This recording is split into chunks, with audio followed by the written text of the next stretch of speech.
Good morning, LCU. This is Sour Power and Abby coming to you live again in the morning. It's kind of the weekend. It's kind of the not. It's our Friday. Lots of fun stuff going on in the LCU. Another schedule change. Who would have guessed it?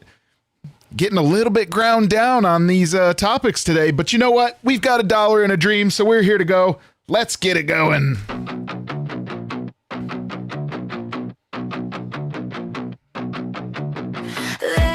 Walk in, air gets hotter. Boots hit ground, walls start to flutter. Fire is burning, smoke up the past. Laugh too loud, never come last. Battle and narratives, hearts on display. If you try to cage them, they'll melt those bars away. They're fire, fire, fire, burning up the sky.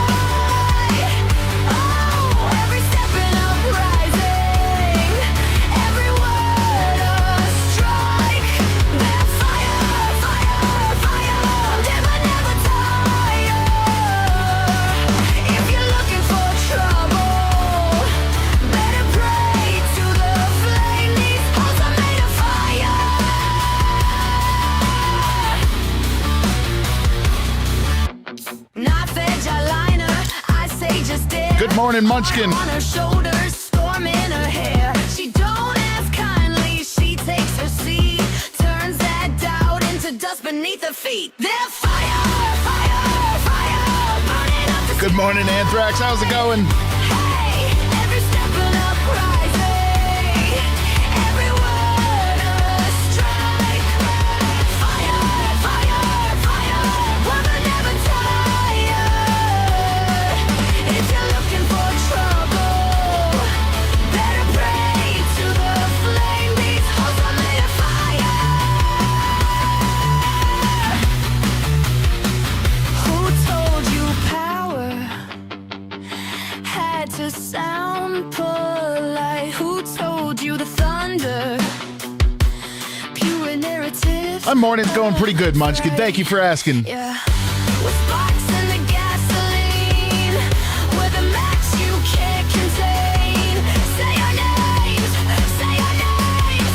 Then watch us light the game. With fire, fire, fire, burning up the sky. Every Star Wars story, every laugh a battle cry. With fire, fire, fire, never, never tire. If you're looking for mercy, better start from the flame. Phantom will learn. I believe in Phantom. Thank you, Auntie Bunny.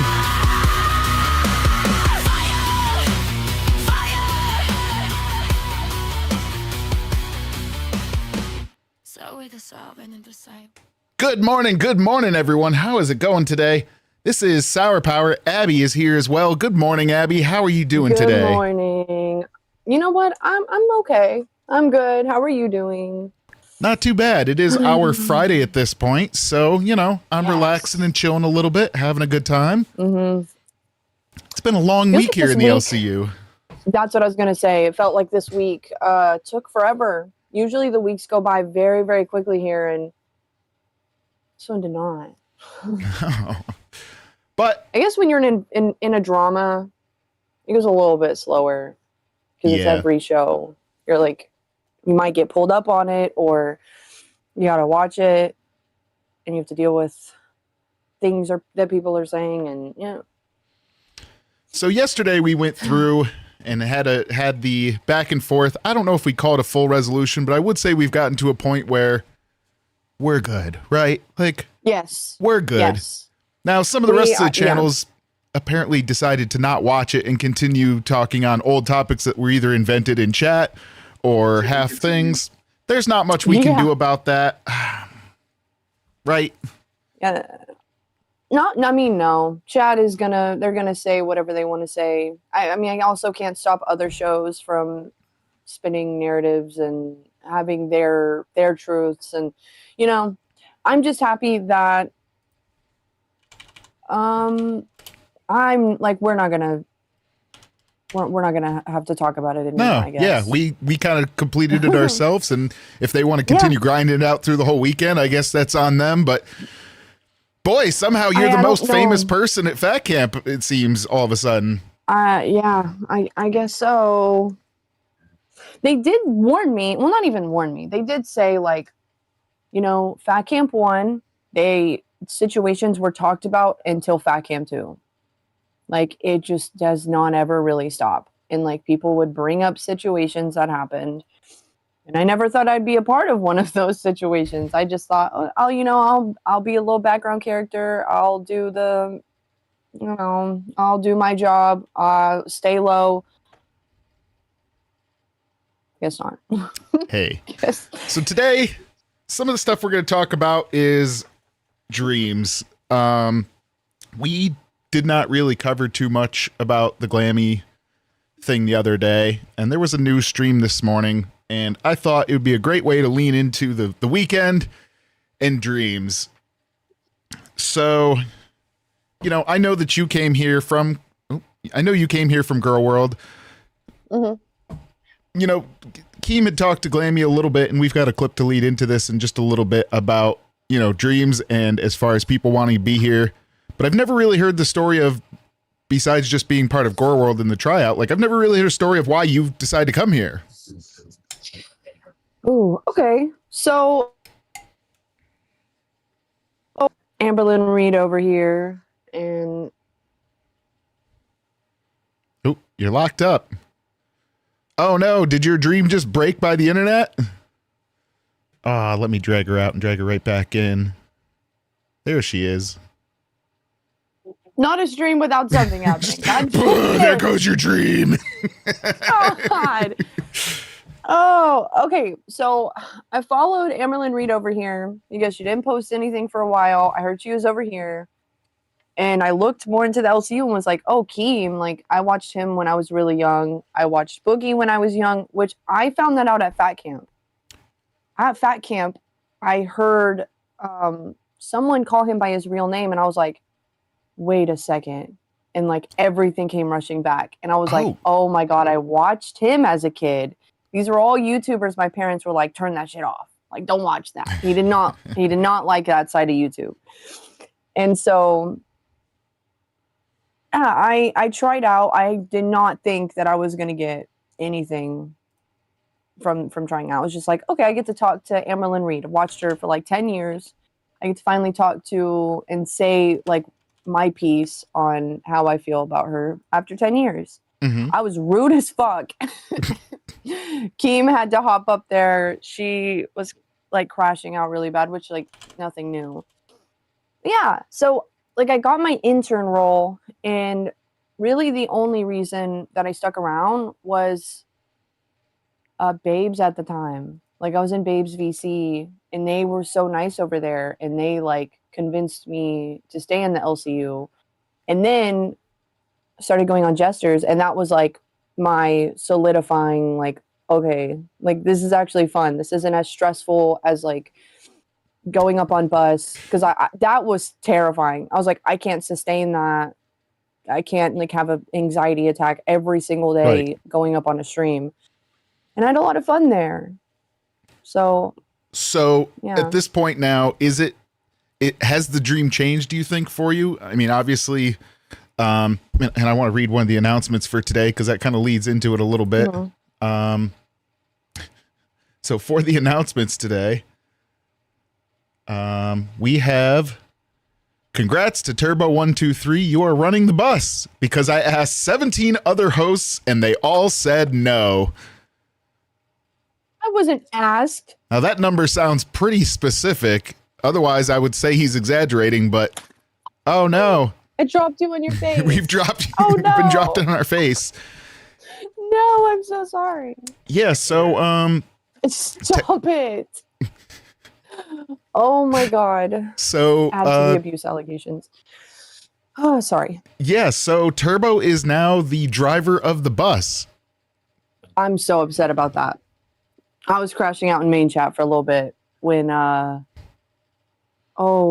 Thick Jim and I told me. It was like stop lying. Like that's not funny, stop lying.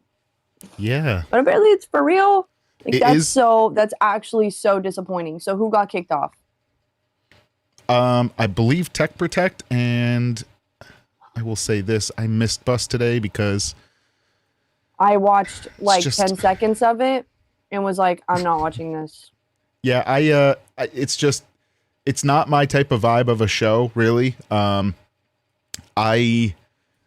I've never been Girl World, so it's not really the one that I watch too much. But I was just curious if I'll say this: I had to say no today. Fuck that. Hell no. Are you shitting me? Fuck that. You could have went over. Hell no. Hell no. I am not getting my ass doxxed every day. I am not dealing with that crazy shit. I am not dealing with all that. Like, That's a really fuck good no. point. Are you kidding me? They tend to really like the other people, though. The other people don't get dogs. It doesn't Just matter. Amberlynn Reed. It doesn't But matter. You are skirting the line. Are So you would you have shitting me? left here? Why the hell would and I just want to went do and done that? You'd have left me. I'd have lost another co-host. No, you were not For losing Buzz? another co-host here. Yeah, here's the thing, like Amber doesn't even want to show up most of the time, right? And so I have No. had some back and forths in the VCs, and we've actually, here's the thing, we've also gotten along a little bit. I'm white clawing it for the weekend, guys. Here it is. Oh. Munchkin said that Sour Girl World would love you. They would. You got the Gooners here. I don't Girl know if Girl World. World understands the meaning of love. And I'm not saying as the whole, but on the part that I would not want to deal with, nah, I'm good. No. You have a lot of Anthrax Gooners says over no there. amount of money could convince me to do that either. You were damn right, Anthrax. Fuck Oh, I would have had that. so much fun with that. But I'd want to do both. Like I would not want to leave Fire. So I want to what do both of them. if you ended up, and let's just say it's just going to be you and her, what would be the direction that you would take that channel? Well, I can't run OBS, so that, oh Lord have mercy. We'll just assume that you can, Maybe. just for Okay, yeah. I know what I'm doing. Okay, so I've always said if I worked with Amberlynn Reed, I know so much of her lore and I know how she wants to be talked to. And sadly, I think I could be manipulative enough. I think I could. Because I Okay. dislike her so much. Like I can't be manipulative to people that I really like. But I dislike her so much and she's done so many terrible shitty things that I would feel okay doing it. someone's having a rough bedtime tonight. Aw. Hey, look, some of us decide He's to not stay up having on the a good time. weekend. Other ones try to party a little too hard and get a little loud. Oh, You know, yeah. it is what it is. He's trying to party at 3 a.m. Like, come on now. Jeez. I don't know. I would have had so much fun with that because I could drop little, like it'd be little jabs and Girl World would know. And I think it would just go right over her head because a lot of the times, and I've seen quite a few times of this where they'll say something that's like that's rude, but she doesn't take it as rude because she's too busy like pulling a glammy and reading chat. And, like, Interesting. fighting with people. So you would go with, I've heard the term buddy troll used before, and that might Yes, sound a bit too yes. aggressive, but is that kind of what you're thinking? Is more of like a buddy Yeah. troll option? She definitely would think that I am 100% on her side. And like, the problem is I don't know how to work with her because no one does. She won't do anything. She refuses to do anything, but she does it on Hero, which is like such a big FU to Tech and Fupa. Right, because you know the idea was that chat had paid for it, and guys, I'm grabbing the link for you guys to try again for the ban. I will say this because there's a bunch of comments right now about being banned on the Discord side. I'm gonna grab the link for it real quick here. I will say this: if you're in a handful of servers of like Voldemort's, any kind of strange servers, things like that, that would be one of the reasons. I don't know if there's I don't know if it's one of those things where if it scans it and it catches it that you're just like locked out, or if there's a timeout on that. That part I will have to get the answer for in a future day. But I will at least make sure that I have the link for you to re-verify as well, because once in a while, I think it's been twice now that it's had to be re-verified. Like it basically like resynced because of whatever update kicks they a bunch did. of people out to like, I know the last time they did it, it was because they found out there were people in there that had like multiple accounts, and Yeah. so they kicked a bunch of people out and made everyone go back to the website. They did it in chunks. Right. And I'm so- very glad that the host and interns were not a part of that. especially that because would've it was happening like right at 4 a.m. and I'm like, I know. how exactly to 4 a.m. everyone? And they're like, oh, you should be fine. I was like, Should be. okay, we'll Like- see. And you know, I did the re-verification early, but that's the link for it. Again, give that another try. Obviously, as you know, you have to have your YouTube link to your Discord first. But yeah, if you're cash cow or higher, you could try that link again. I'm assuming you guys are, to relink the Discord, but give that a try. If not, you're gonna have to submit a ticket for that, because that is technical, above and beyond what I have control of. But yeah, let me know if that works or not. Give it a shot. Make sure you're not on any servers that you're not supposed to be. What are the bad Well, I guess can't say. To some extent, I I don't don't know the know list either. because I don't know I would what I'm assume not any in. Voldemort. But I would say You I'm know, assuming they're those type of servers. Yeah. Yeah, all the Voldemorted channels, I guess. Which I thought, like, I have a question, and this is like more for chat. So, can chat go over to Voldemort channels and like, you know, send money and like do all that thing, and then still come over here to the LCU? I don't know. Because I don't know the rules. I don't. As much as I follow the stuff in universe, I'm not super interested in following the. Yeah, I'm not X either. I just, people you know. either, right? Because Yeah. I do I enjoy the universe as it is, and that's not really sweeping forward or anything. It's just, I don't know, like any of the other content I consume are like motorsports type things, stuff like that, right? So it's like, as much as I'm in the universe on this part, it's not something that I would then add on top of, right? Like, because it's bad enough that it's hard to follow everything that happens here most days. Yep. So yeah, I'll say this: I don't know, and I'm not going to debate it. Tommy had a conversation with Keemstar this morning about using the thing, because he's like, I feel like a fucking child that I have to use these Fisher Price terms for it about the names. He's like, if I want to mention the names, like I just want to be able to say them. And then Keem talked to him about it. They did essentially settle it out. I get Tommy's point, right? Like there is times where you're kind of censoring the way you're saying it a little bit, and it feels weird, but I also understand the explanation. It's Keen's world. We're just living in it. Yep. Yeah, I mean, I understand his reasoning, but also it is really annoying. He's like, what, am I going to get in trouble if it like slips out? Because I'm trying to like auto censor myself, and I don't know. Yeah, and that's why, like, honestly, I don't do enough stuff surrounding them to really give a shit either way, right? At the end of the day, I'm not going to do content on them because I don't pay attention to them, so I'd be doing content on something that I don't watch. That doesn't make much sense to me. But getting back to the thing, so you'd kind of buddy troll her. I was actually thinking of what I'd do, and honestly, I can't come up with like the way long term that I would get her to be fun. Cause like I was thinking of even something where it was like a mix match of doing like healthy mukbangs where it's like a salad mukbang for one of the days or something like Yeah, but that. she wouldn't do it. She wouldn't do it though. But if she doesn't 'cause you get just it, said, yeah, she said this is not a weight loss channel.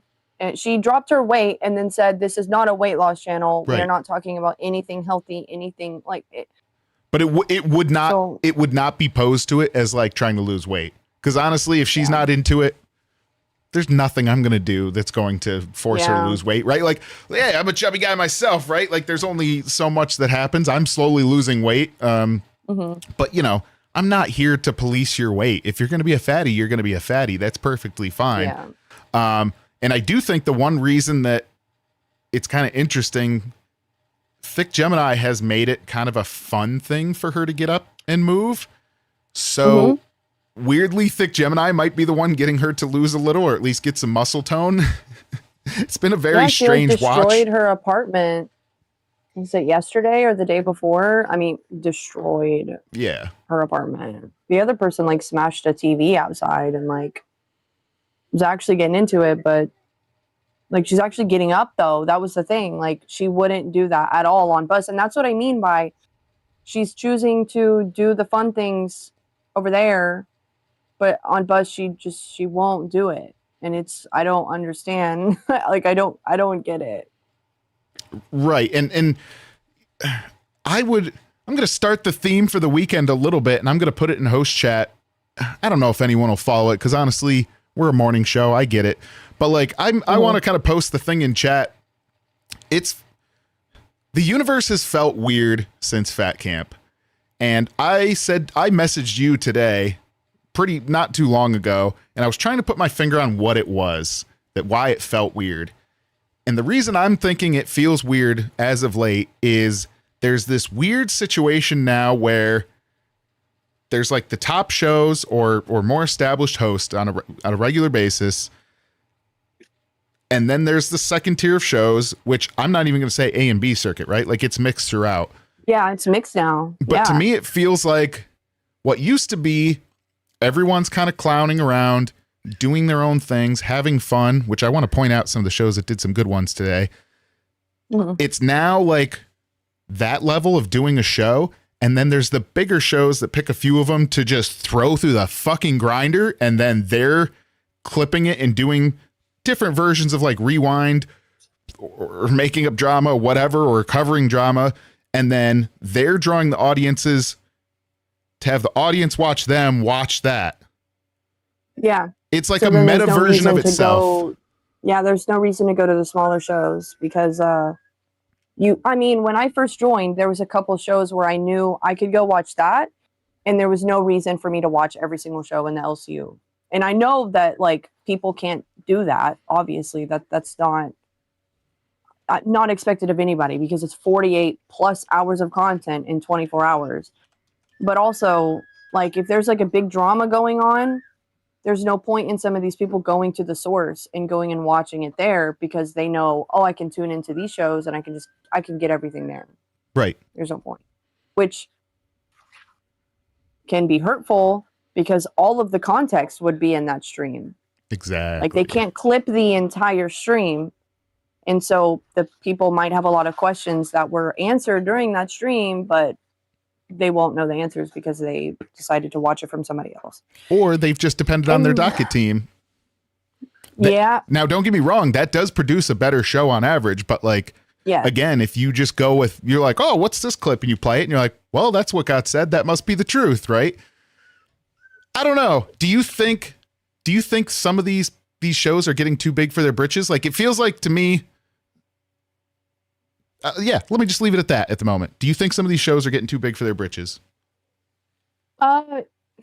It seems like that. It seems like there is a big separation between the bigger shows and the smaller shows.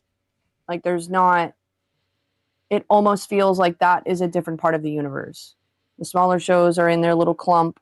The middle shows are in their clump, but the middle and the bigger shows kind of mesh more. But the smaller ones are just left in their little bubble all by themselves. And like I get it to some extent, like you can't interact with everyone in this universe, but also we are all in a universe together. Like we are technically all co-hosts. All of us all together are co-hosts. And 100%. Now, I don't know. For today, like I said, I wanted to do some fun stuff as well. I have at the end of our last stream, I started inflating it and I forgot how sus it looked right off the rip. One for me and one for my Good morning, yo mama. Hey, good morning. No, I was listening to the conversation though. Like like what show did you, because you was going off, what show did you think that did good today? That did good today? Grim on Gold did an amazing job, and he actually popped in because we had to help him sort out how to put that thing on because it was a total mess. That was good. Mm-hmm. I liked I'm not glazing either. I liked your stream. That was funny. Oh, I liked you dressed up like that. That was funny. Yeah, the K's and the alphabets. Yeah, that was good. That was good. Mm-hmm. But I think the difference is, like you were saying with the separation of the big shows and then the small shows. I just think the small shows, you guys aren't as hungry as we were. Like when I came in here, I was fucking hungry. And I was about to chop everybody's head off. Like when Sour Patch, when Kima came to you with the bus thing, it was actually my idea. Like I was like, yo, I think Sour is like a version of Tech Protect, but I think you are more coachable, and you can actually be more. You're like more. You got the voice, but you can be more hands on, but hands off. Like you just kind of like be behind the scenes and back out, have like ideas, and then have the two, whoever, Amberlynn and Fupa fight, or whoever is on the show, like kind of fighting, and you kind of just let it happen. It wasn't going to be like a major role. Like Tech Protect just dipped his feet into, Tech Protect is all about himself. Right. And he's just like it's me kind of guy. And I'm the one that built this and I need all the attention thing. And you're just more of a showrunner, Yeah. Yeah. Like I said, the main reason above anything else was just the bad part of the girl world. I have a real life, I have a real job, and I can't afford to have the toxic part of that world come in, and no amount of money in the world would make that worth it for me.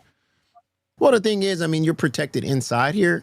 Outside is crazy, but inside, really, they don't really like do anything in here unless it's like, unless you put your stuff out there. You know what I mean? Because I'm the same way. I got a real job, I got a real family, and all that other stuff like that. And I was dealing with girl world outside, and then I had to like cut that shit off and then come inside this little bubble, and it's more safe here than it is out there.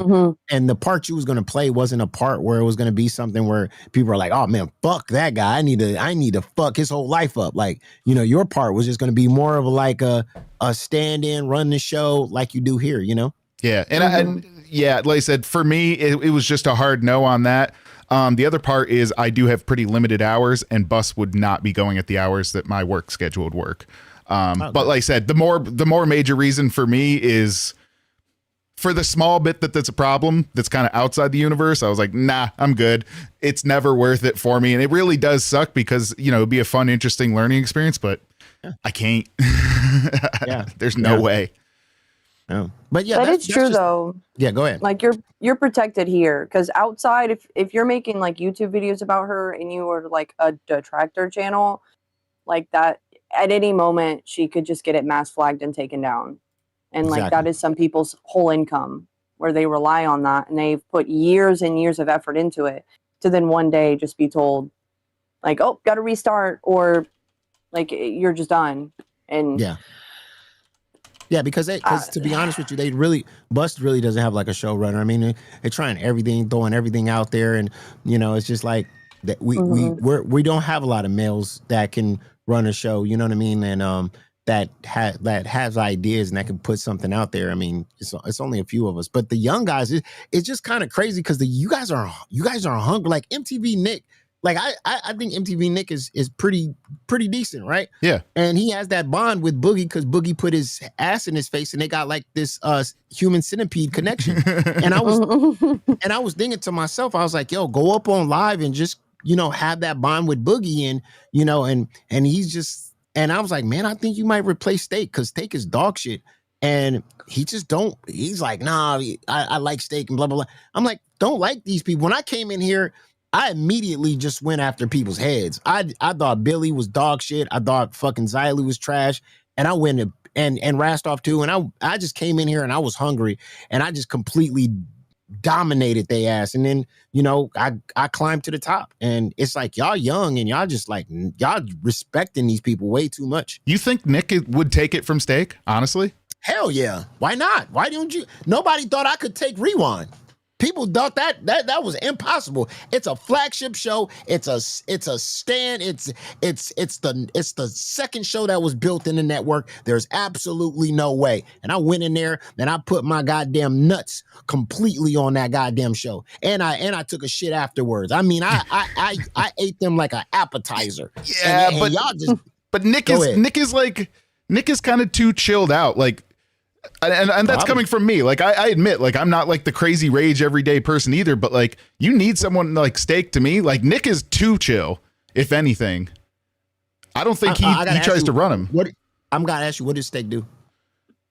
He rages out. He spurgs out. He is kind of the clown that drives people. Like, he is the clown that drives clowns at the end of the day, to me. A clown? Yeah, he gets clowned on all the time by Boogie. Like, he's not himself a clown, but he can be triggered enough to start turning into a clown. Do you think people watch live, like watch live for like what Steak does? No, but I think the piece that Steak adds to it allows live to happen right now. What piece? So Nightmare's kind of got his bit, and he's kind of like the quick, witty ones word-wise. Boogie, I think, would be a lump if someone wasn't sitting there poking him, but Boogie also needs someone that he feels like he can fight. And I think Boogie thinks less of Steak than what Steak is. And so Boogie feels he can pick on him, so that's what keeps Boogie locked in to going. Because I don't think he could pick on Nick long term. Because he would just say a couple things, and Nick would be like, okay, Boogie. And then it's not fun for him anymore. Whereas, I mean, let's be honest, Steak threatened to go to his house a few times. But you What about like Nightmare, that? though? You like that drill sergeant? Just like, just it's just nothing. There's no resolve, or it's not a podcast. It's not a. What is it? No, it's not. The fact that there isn't a resolve is what keeps live going to me. Because if there was resolve, like, they don't have stories. Like, we could be honest, right? There's no stories. No, it weirdly works because there's just chaos. It's like watching a long-term car crash. I mean, I like watching car crashes, but I like watching authentic car crashes. It just seems forced, and it's not. And it's just all over the place. Yeah, I mean, they'll have a 2-second conversation, donation come in, another conversation pops off, or this guy saying something, and the other guy's talking about something else. They're having like fucking 5 different conversations at the same time. Donation comes in, and then the donation's talking about something else, and then somebody in the chat is talking about. There's like 9. It's not cohesive like it used to be. Like when Keemstar was like in the middle, and he locked them in like, yo, y'all going all over the place. Stop right now.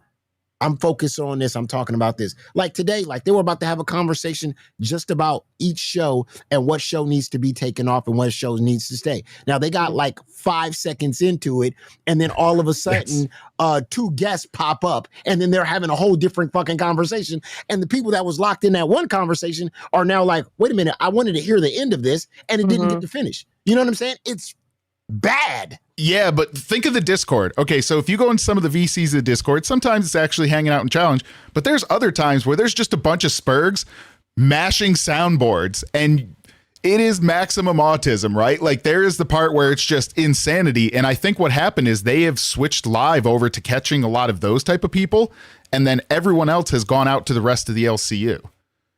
That's really what type of people you think live is capturing? I think live is capturing people that want to just have excitement. Just, I think that's the audience they're capturing. They're not necessarily looking for the sit down podcast anymore.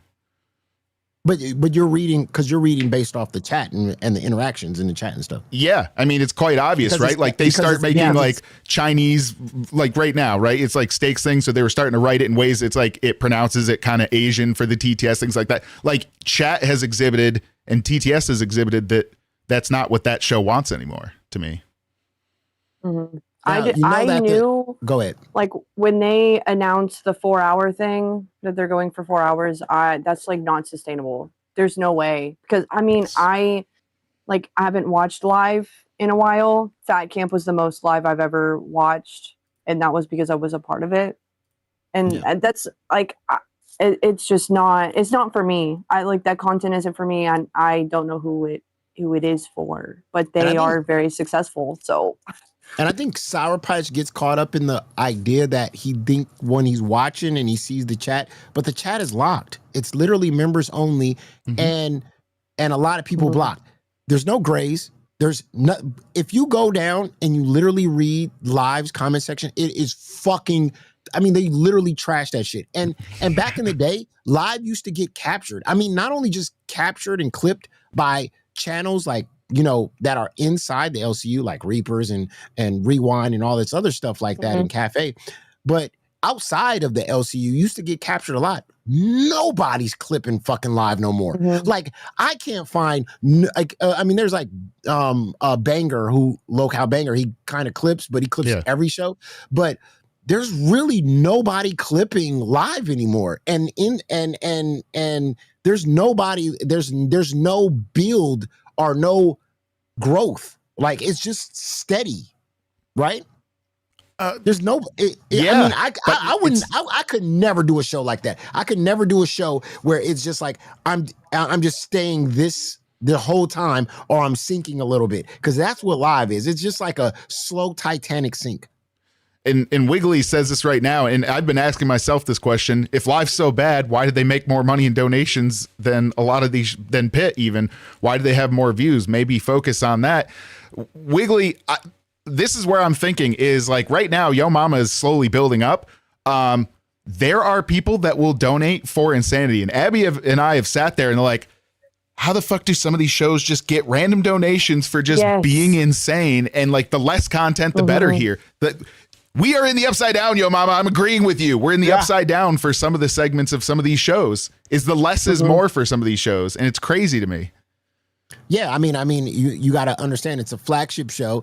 It, you know, it's a show that's got 92,000, the most subscribers than any other show, like 20 times any other show. You got to understand, with 92,000 subscribers, you know, 92,000 people get notifications that this show is live. Even if somebody hasn't watched Live in about 6 or 7 months and avoided the notification, one day they might click on and they might watch, which adds a viewer, and it adds somebody to watch Live because it's been around for so goddamn long. You know what I'm saying? I mean, basically anybody could kind of come in that chair and you know, build, I mean, just continue on where it's at, you know, either sink it a little bit or just take it to the skies, you know. But they're definitely not taking it up, you know.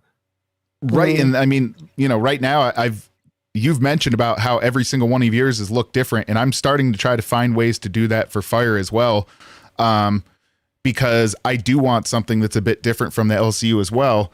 And it's just difficult to, it feels recently difficult because everyone wants to just cycle on old dramas. And I know that they say like, oh, just tear each other apart, but it feels fake as fuck a lot of times. So I'm trying to get something that's more of like a morning news things for this one, because I don't want to be that style. Yeah. Yeah. And for me, I really don't focus on the views too much, or, you know, are the money too much. I mean, because a lot of people clip Pit, you know, a lot of people outside the universe clip Pit a lot and get like 5,000 to 6,000 views, 7,000 views playing Pit videos. And I appreciate all those. I even shout out those people that rewatch the show, because I like it. I like people rewatching my show and reacting to the show or enjoying it outside of here. You know what I'm saying? So Live is just, whoever watching Live is just going to watch Live, and you're not going to see it nowhere outside of this space. So that's it. Well, the whole time I've been here, I don't think I've seen Reapers clip Live a single time, other than maybe during Fat Camp. Right.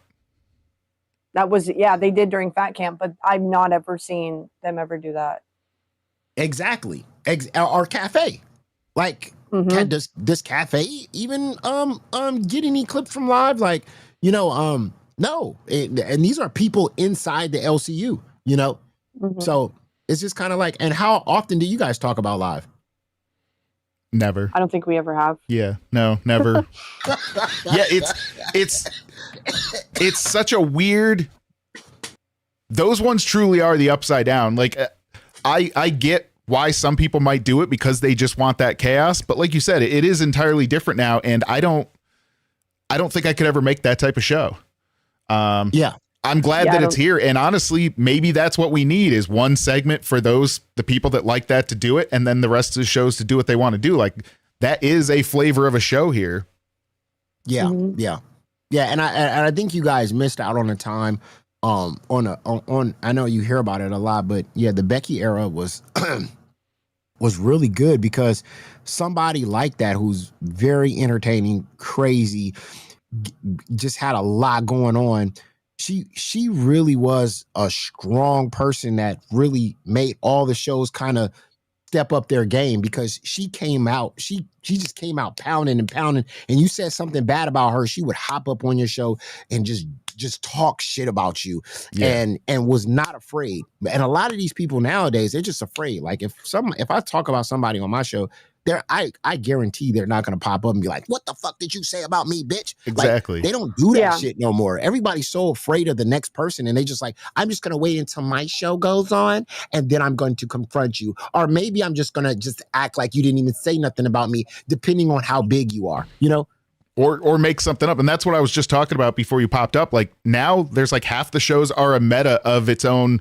Like they will just grab their audience to watch everyone else's content and throw some of these shows to the grinder. So it's like, you don't even get everything said about you, right? Or they'll look in their chat and be like, oh, chat said this, fine. And they've never watched any of it for themselves at this point.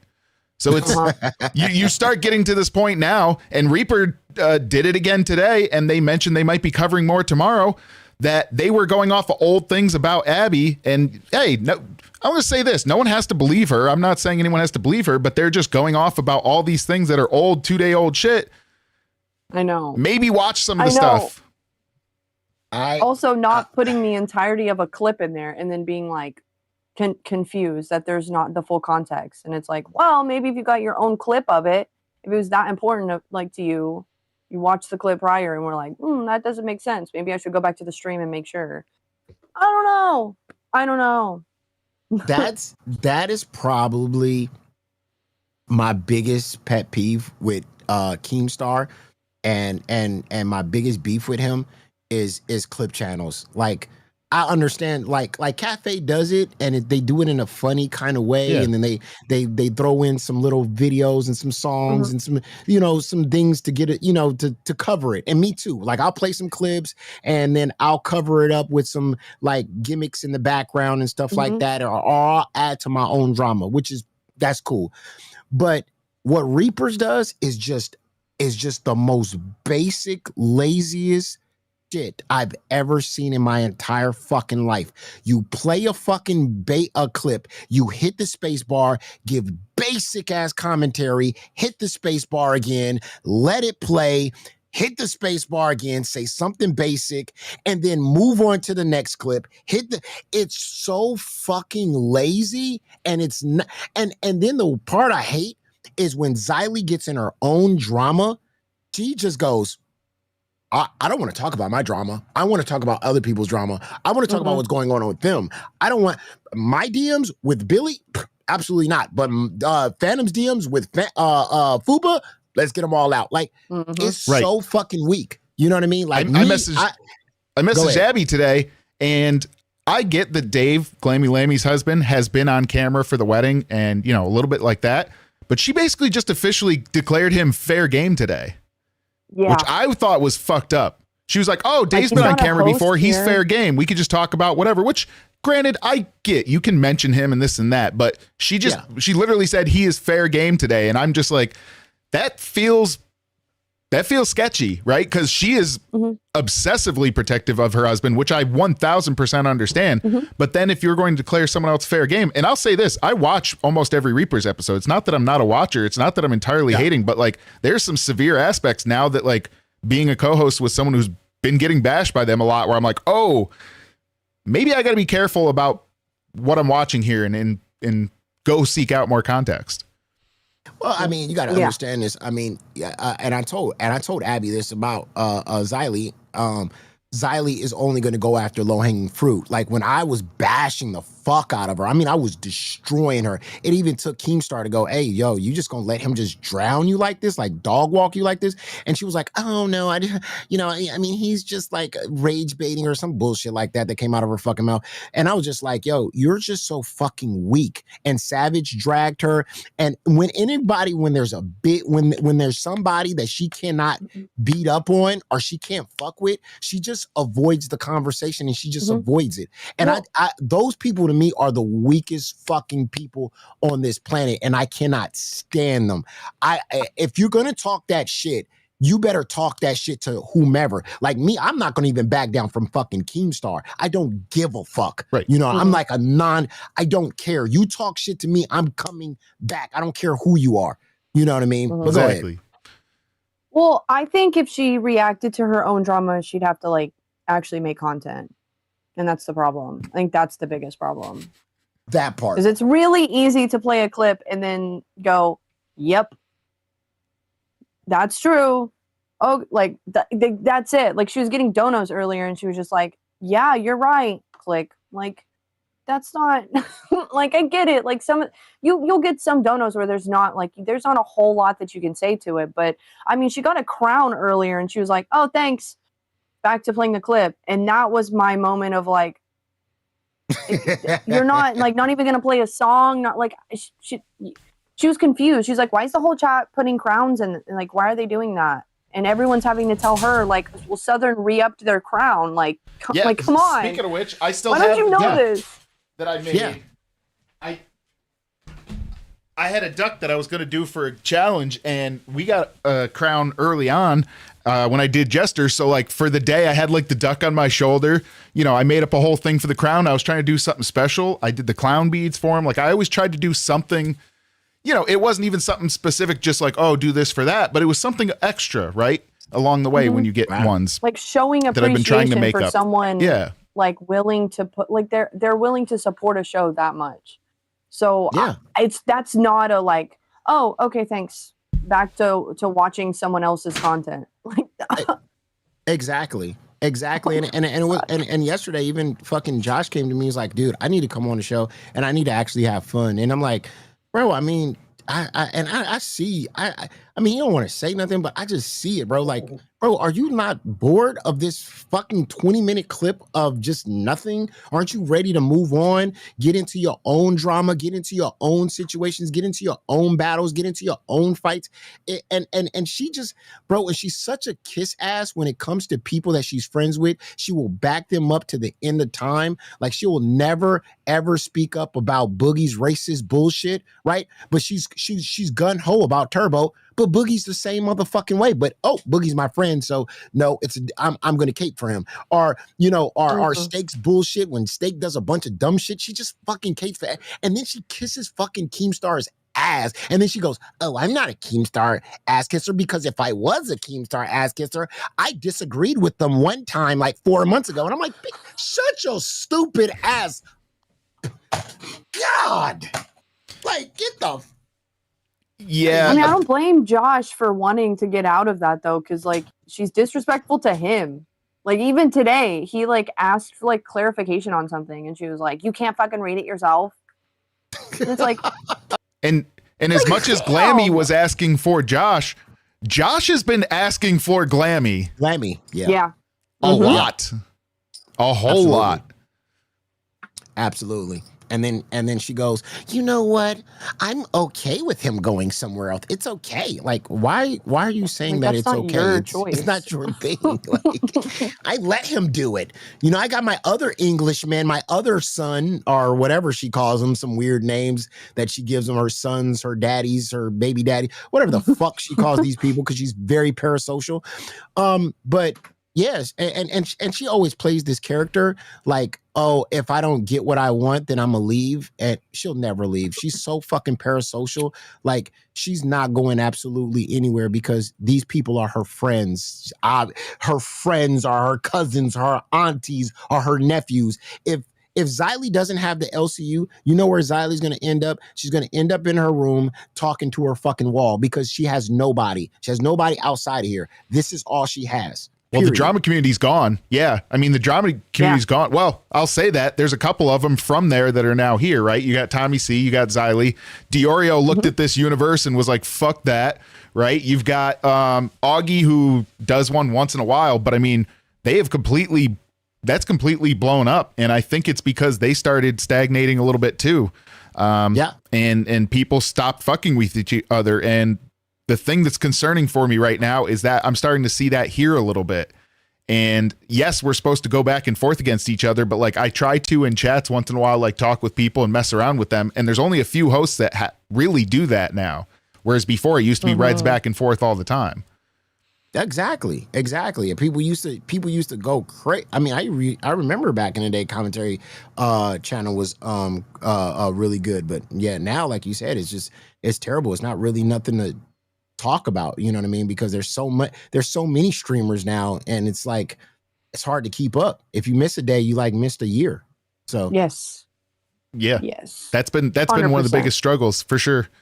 And so that's why like I want to start doing chunks that are some like fun news segments, things like that for the morning too, because honestly, there's times that we see in the chat where we'll start covering something, and because we're so far at the end of it, everyone's like, we've seen that. And I get it. I 100% get it. So that's why I want to start creating our own thing and doing some of the news and fun things like that, because the LCU's beat to death by the time it gets to us. It really is. Oh, you are absolutely. Even if we have opinions on it.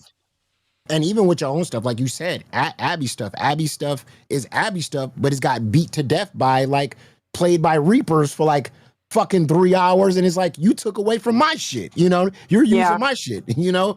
So it's like, I want to use my shit to play on my channel, but you just fucking milked it dry. And now everybody's like, oh, I saw all that shit on Reapers. And, you know. And Abby's hopped up on other channels to talk about it, and then it gets ignored again. And they're like, well, anyways, here's the narrative that we saw 2 days ago. So what's Abby supposed to do? Sit there and defend? Like, what? You look stupid as shit at some point. So at some point, you just let it go, and they kind of get the win by default just because they've said it the same way so many times. Because they beat it into the disheartening. ground. It really is. It is. Yes. Yeah, and it's most of the people that, like you said, most of the people that don't come up with their own drama, and they just have to live off of yours, you know. And that's all I want in the LCU. I want people to, you know, live up to their own drama and stop being scared. If somebody's calling you out, you know, or talking shit about you or saying something like whatever, you know, play that shit. I got Reaper's docket team. They all come to me and they say, oh, your mama, we've given a lot of clips from your channel and what you said, but Xylee doesn't want to play absolutely nothing you said about her. Like, what kind of scary ass shit is that? I wouldn't even be on no docket team if they, I love Kelly and a few other people that send me DMs or people talking shit about me. I love that shit. I get off on that because I see it and then I'll play that shit and I'll roast the fuck out of them. And that's what we're here for. You know what I mean? Yeah, 100%. Are the people out here, the Grays out here instigating fights? I like y'all go into their channel and be like, yo, did you hear? Like our segment right now, these people will literally go into Reapers and be like, did you hear your mama trashing you yesterday on fucking fire? She's not going to talk about it, though. She's not going to talk. I'd be very surprised. Well, she might, just because you made the point, though. They did say today, they're like, oh, Sour was in our chat yesterday. And I have a job during the day, so like I cannot hop up most of the time during the day. But I have an earbud in and I'm watching, and I'll comment from time to time. And it came up today. They're like, oh, yeah, Sour Power was in there. And they're like, yeah, anyways, he was just spurging out. And they just move along. You didn't bring up what I said. You didn't do any of the content of what I said, even in the things in the chat. And granted, could I make it up there? No. And that's a limitation of me here. But it never gets brought up of what was said, right? And that's kind of been the shitty part of it, which is why it's hard to fuck with anyone. Because if nothing gets brought up, then it's a nothing burger. It feels dumb. Yeah. And I feel stupid too, because when I talk to Keem and he tells me like when we had the conversation about Reaper and Cracked and Keemstar said, you know, Reaper and Cracked are the same fucking show. It's the same goddamn show. She got mad and she was like, oh, you know what? Cracked is different than Reaper. And it's different because we don't play clips on Cracked, and Reaper we play clips or whatever. And I was talking to him and he was like, He was like, dude, it's the same fucking show. Xylee only has one mode. She doesn't have no other mode. She's only one gear. You know what I mean? She doesn't have a third, second, or shift. She's only one gear. She's a commentator, and that's it. You know, even if you're not playing clips on Cracked, all you're doing on Cracked is talking about the LCU without the clips. You know what I mean? That you're not fooling nobody. It's the same fucking show. The fact that there's two shows, Cracked and Reapers, which is the same goddamn show, that's just dumb. Like put somebody else there or redesign Cracked or whatever, because having two shows that are the same is just dumb. And 6 hours of Nightmare, come on, who the fuck thought of that? Well, like diabolical. What Cracked was supposed to be, I thought was a great concept. Like again, I'll say this, I do watch Cracked too, but like when they started presenting, they're like, oh yeah, we'll get like an RV, do a road trip, pretend to cook candy, I think they were calling it, for Fat Camp. I was excited as shit, right? Like I thought there was going to be a buddy road trip and we were going to get some like fun things that happen along the way. And like they did do some stuff from the road, but it wasn't that. And granted, I still watched it, but it was not that. And then so you I'm still hyped to watch it because I'm expecting a thing. And yeah, it's starting to settle into something else that's enjoyable, but not what I was expecting. And so I guess I think you're right. There's a doubling of the shows, and yeah, I don't think I've ever watched that. a Cracked episode. Yeah, it's just I get enough of both of them. I was expecting like a buddy show, right? Like that would be a fun buddy show, and like I haven't seen much of that. Like a balls. Someone called it's Hangout Reapers. Yeah, a balls. Yeah, it's a Hangout Reapers. Yeah, that's exactly what it is. It's just subbed out Josh and put in fucking Nightmare, and Nightmare is just running the same thing. But I've worked with Nightmare on tests. Nightmare is not a person who can run a show. He loops. So it's just like, man, it's just like 6 hours of fucking Nightmare is diabolical, man. I mean, I could barely handle an hour of this guy. It's just crazy. It's fucking wild. And you know what? My vision for Cracked, my vision for Cracked is to actually have crackheads on Cracked. I was thinking like Iceman, Glammy, and that other crackhead that I had on Slytherin. You know what I mean? Have some fucking crackheads on there. The Slytherin guy. I wasn't even sure if he was still alive. He like dipped from this universe, and I was like, because he kind of he was a little off for a little bit.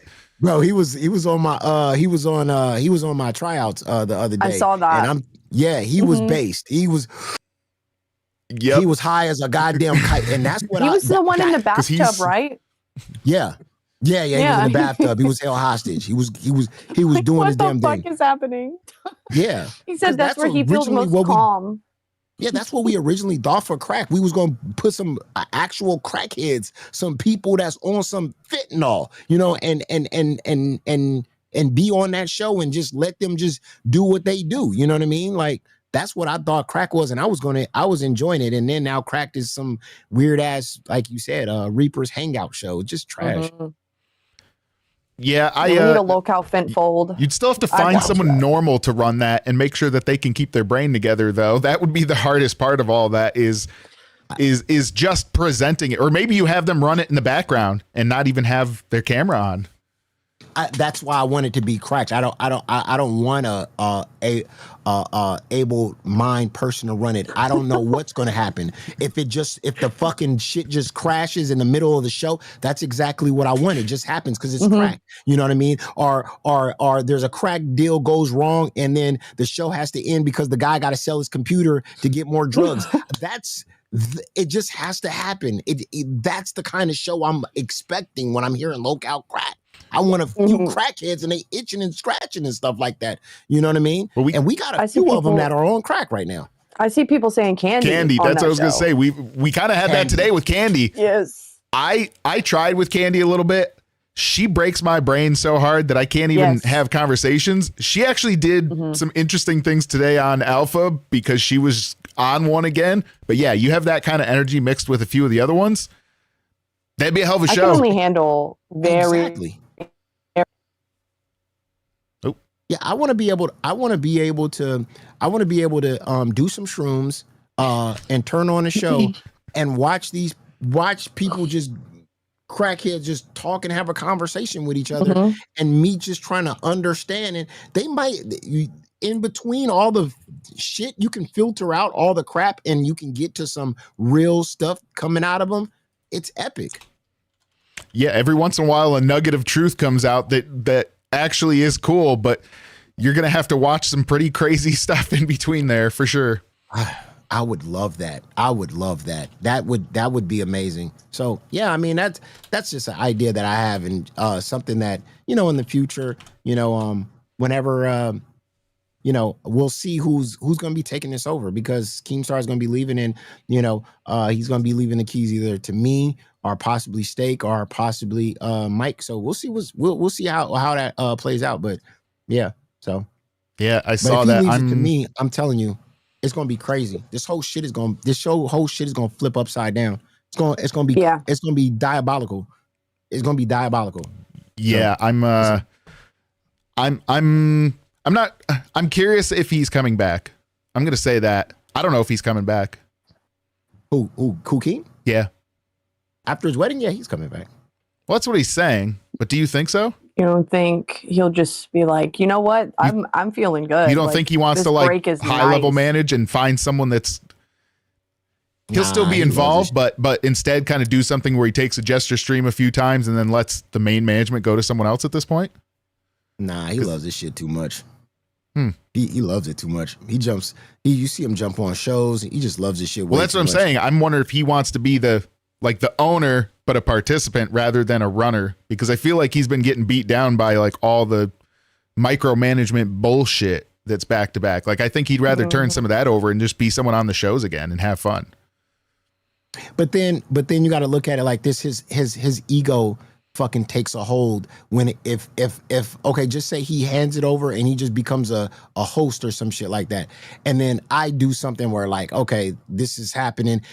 You know the hosts are gonna run to Keem because they know he's still like the underboss or whatever, and then Keem's gonna be like, you know what, I kind of understand that, and then he'll go up to the top guy that he gave that position to and be like, nah, I overrun you. Like he'll do that. Good, I want to see that shit blow up. I love that shit too. I would love to fucking debate it, like debate him on like on camera. Like I would love if he gave like the position that he gave me as a position, but if I had a higher position than him, if he wanted to handle some fights, I don't want none of the fights to be handled in DMs. I want that shit to be handled out in public. Yes. But Keem don't like public fights though, because when I had that public fight with him and all the Grays was on my side, he hated that shit. He hated it. I know, and it was great to watch. It was so much fun to watch. You want to talk about shows? That could be, you know, it's not its own show, but that's going to be an aspect of shows where he's like jumping in and fighting with the person that's doing some of the management, and then also trying to get involved in the middleman, and then whoever's management pops in is like, no, I said this. Like, that could be fun. That would be, yeah. Oh, hell yeah. That would be good content. I told him, I said, what's up, me and you, dog? Or me and you get a, you know, he don't want that kind of smoke. He's not like, you know, he's kind of older now, and it's just like, he's not in those days of like getting into like fights anymore. You know what I mean? So I was like, oh man, I guess. Cause I'm ready for it. I love to have me some battle offs with Team Stars. Oh, hell yeah. He said he was going to challenge me Jester versus Pitt. I don't want to fucking face off against sorry ass goddamn Reapers. I want Keemstar to load up a goddamn stream and do some solos, and my solos versus his solos. Because to be honest with you, Sour Patch, I blow his shit out of the water. He can't fuck with me. You know he can't fuck with me. You think Keemstar can fuck with me? I think he has a good base of support. That's going to be it's difficult to judge because he already has a good base of support. But like on the daily of new ideas and things, you are way more ham here, and you just go for it, pedal to the metal. And I think a lot of the LCU fucks with that. I agree. I agree. There will always be a base level of support though for Keemstar that I think is going to be very hard to defeat. I'm also going to say that. Like I think he's got a base level of support that's going to be very hard to defeat. That's what I want. I want to put him in a chokehold. You saw what I did to Billy the Fridge. You saw what I did to Rastov. You saw what I did to Xylee. Now it's me and Keemstar. Now I'm at the final boss. It's time for the final boss moment. It's the final boss. I led it up to the top. I defeated all the bottom feeders to get to the tippity top. And now we're right here, face to face, eye to eye. Let's go. You go on Jesters, I go on Pit. 1v1, solo versus solo. Let's go. Yo Mama versus Keemstar. It's about that time. Same That's what time the slot? people want. You're going same time slot? I want him at the Ooh, table. yeah. I'm asking for it. He said, because he did that solo last week, and he was like, if anybody fucks with me, that means that I'm gonna do this Jester stream and I'm gonna load up this solo, and then I'm gonna take anybody out. And I said, what's up? Let's go. You at 10 o'clock, I'm at 10 o'clock. 1v1, solo versus solo, Keemstar versus Yo Mama. Let's go. I'm ready for it. And I mean, I'm ready. I got the guns. I've seen the detractors too. They're like, why would you go do it to like one of your small shows? And I think it's right. Start at the top.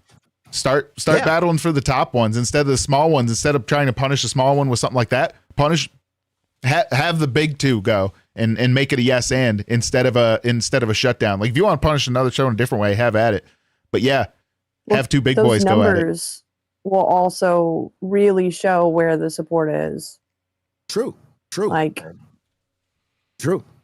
Yeah. I mean, and I see like Pit is the only show where I can go into almost any chat and people are just talking about Yo Mama. Like they literally are just Yo Mama when you're not even talked about.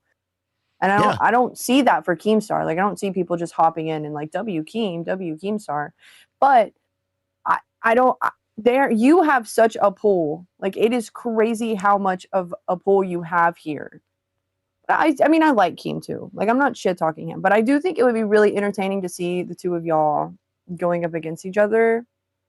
Yeah. Because do you think it'll be fair because I'm so polished now and I'm so good and he's so rusty? Do you think it's like me taking advantage of him? I also think a lot of people would troll Keem too, and there's a lot of people that would intentionally to like just piss him off would start moving over. Like, because the community is kind of a third bit in all of this, right? Like, the community likes fucking with Keem just as much as anything else. Like, they like messing with him, too. There's been plenty of times, and I wouldn't be surprised if someone in, like, the Discord side was just like, fuck it, everyone leave there. And not everyone's going to go, but I bet you the Discord entity would be enough to start moving people over to you as well as a third bit. That'd be good. And that would be interesting to see, too, because that's, like, its own battle. Yeah. Because I always it ain't no like disrespect to Keemstar, but I always want to up my game.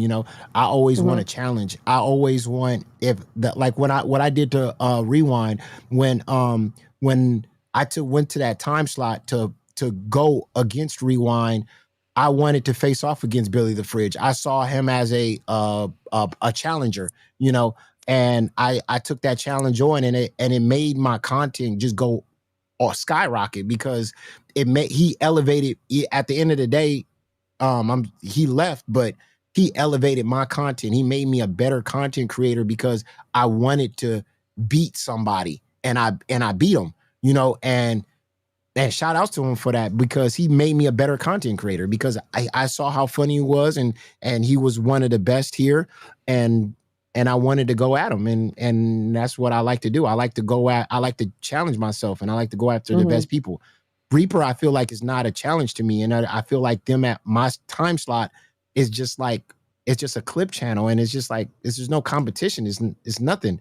So I want competition. I want Keemstar to go on Jester and do solos versus me, and I want that challenge. I want to up my game. You know what I mean? Yeah, and I mean, here... I said earlier, go ahead. like, it's an easy pick. I'm sorry. I said earlier in, like, main chat, I was like, oh, Reapers versus Pit, like, easy choice. Like, that's an easy fucking choice. Like, I'm sorry. I can't, like, I don't care. Like, I don't care to rewatch something I've already seen. Like, I'll join in and watch if they're talking about me, but I can only handle that for so much because it's like literally pulling shit out of their ass. And it, like, I don't get it. I think if I never would have made the comments that I did with you, Yo Mama, I probably wouldn't be getting the heat that I am right now. 100%. And I've like kind of stood on that since that's happened. She has talked about me so much, but I mean, it's free publicity. It He's is. in the LCU. Any publicity is good publicity, even if the whole chat is filled with negativity. Like I kind of like just don't care. Yeah. Like I Yeah. don't. You're That's how you talking gotta go about me. it. That's how you got to go about it. I mean, you guys got an open chat. You know what I mean? You guys are gaining supporters, and you guys are going to gain support. So you guys are doing your thing, man. Yeah, and the I poop don't guy like the says whole like, lock the grays. yeah, yo mama. The poop guy says pretty much every gray name backs yo mama. That's been one of the things. Yes. Like when they said lock up chat, we didn't have back end, so I just requested it to be open the first time. But honestly, I was kind of the opinion of you where I was just going to set the dumbest, smallest goal possible and release the grays, because to me that is the majority of the LCU. It's not just the supporters, it's everyone else having a conversation too, and the greens and everyone else can bounce off of them, right? You do thank everyone for the support and everything, but that conversation to me is the biggest part, is seeing it. Yeah, I didn't set a goal. I didn't show up the day of he eliminated it. And and then I showed up the next day and I had my grays open. I never locked it up for nothing. And then me and Keemstar had a conversation, and then in our conversation it was just like we had a conversation about it, and then he just said, okay, then I'll unlock the grays, because he saw the hate coming down on him hard because the way I was going hard, you know what I mean, and the people were on my side. So it's kind of like he felt a certain way about it, and me and him had a conversation, came to an agreement or whatever, and then he opened back up the grays and stuff like that. But yeah, man, I mean, no, I appreciate you fighting for that, because that Yeah, to me, if we would have had to keep locking up the greens, I would have been like, all right, then a tiny channel is like nearly done in some ways, right? Like you've essentially you're just doing a channel and putting horse blinders on, and only getting a fraction of the community to even see what their opinions are. Because I don't read everything out, I'm not going to sit there and read the chat all the time, but it is something that I take into account while I'm doing my show. And it would be like doing a news broadcast at that point, and it would not feel right. Yeah. I mean, I don't look at the people that watch us or watch these streams as dollar signs. I look at the people that as supporters, and people that taking time out of their day to watch us and enjoy our content. And if it's 50 people, 40 people, 100 people, man, that's special. Yeah, it's insane. I mean, it puts you in like one of the top percentages of YouTube. Like that's been the craziest thing about like coming out of nowhere, is like I'm still learning, but I'm coming out of nowhere. Grim. Good morning. All right. Good morning. Not to make this a fucking yo mama dick sucks fest, but I do appreciate the fact that he kind of dropping the act a little bit, whenever he's up here chatting with you guys. Yeah, I agree with you, mama, wholeheartedly. I'm pretty sure he understands that I feel the exact same way, considering how I reacted as well. Whenever the free the grays thing was going on, or well, whenever he's locking up the grays, I should say, whenever he was doing that, I read his specific words. He said, if the host could set up any goal, and I'm like, oh, I'll just do it for $1. Fuck it. Oh, I was going to do it for like 10 likes. 5 likes. I was going to do it for 10 likes. Yeah, I was like, fuck you, Keem. I mean, if you're going to give me the fucking option, yeah, I'm just going to fucking free the grays. I mean, I like to hear about what they have to say. They help me improve in my creativity and my content, right? Sometimes they'll say shit that's funny as fuck too, and I got to read it out. I'll be like, oh, that's funny as fuck, right? It's not always about the fucking dollar signs. And the ironic part is, and this is where where it really hammers home. Okay. What I found funny was that a while back, Keem made fun of Bus during Fat Camp, talking about how, you're all dollar signs, you're all just fucking robots to me, right? And then a little bit afterwards, whenever he's arguing with Glammy, I think it was, where he was telling her, oh, you just see everybody as just dollar signs, as if he's the one who should be in the position of saying that, when you literally not even like a month ago said that. Like, brother, that is the biggest hypocrisy I've ever seen in my life. But that's Keem, flip-floppy boy. That's all he is, right? Oh yeah, so yeah. You know how it is, yo mama. You know how it is. Oh yeah, 100%. And you know what I told him, I when I was watching Gold, and I was like, I was saying, I was like, man, this show is fucking good. I've been watching it for a couple days now, and you guys been killing it, you and Kalo.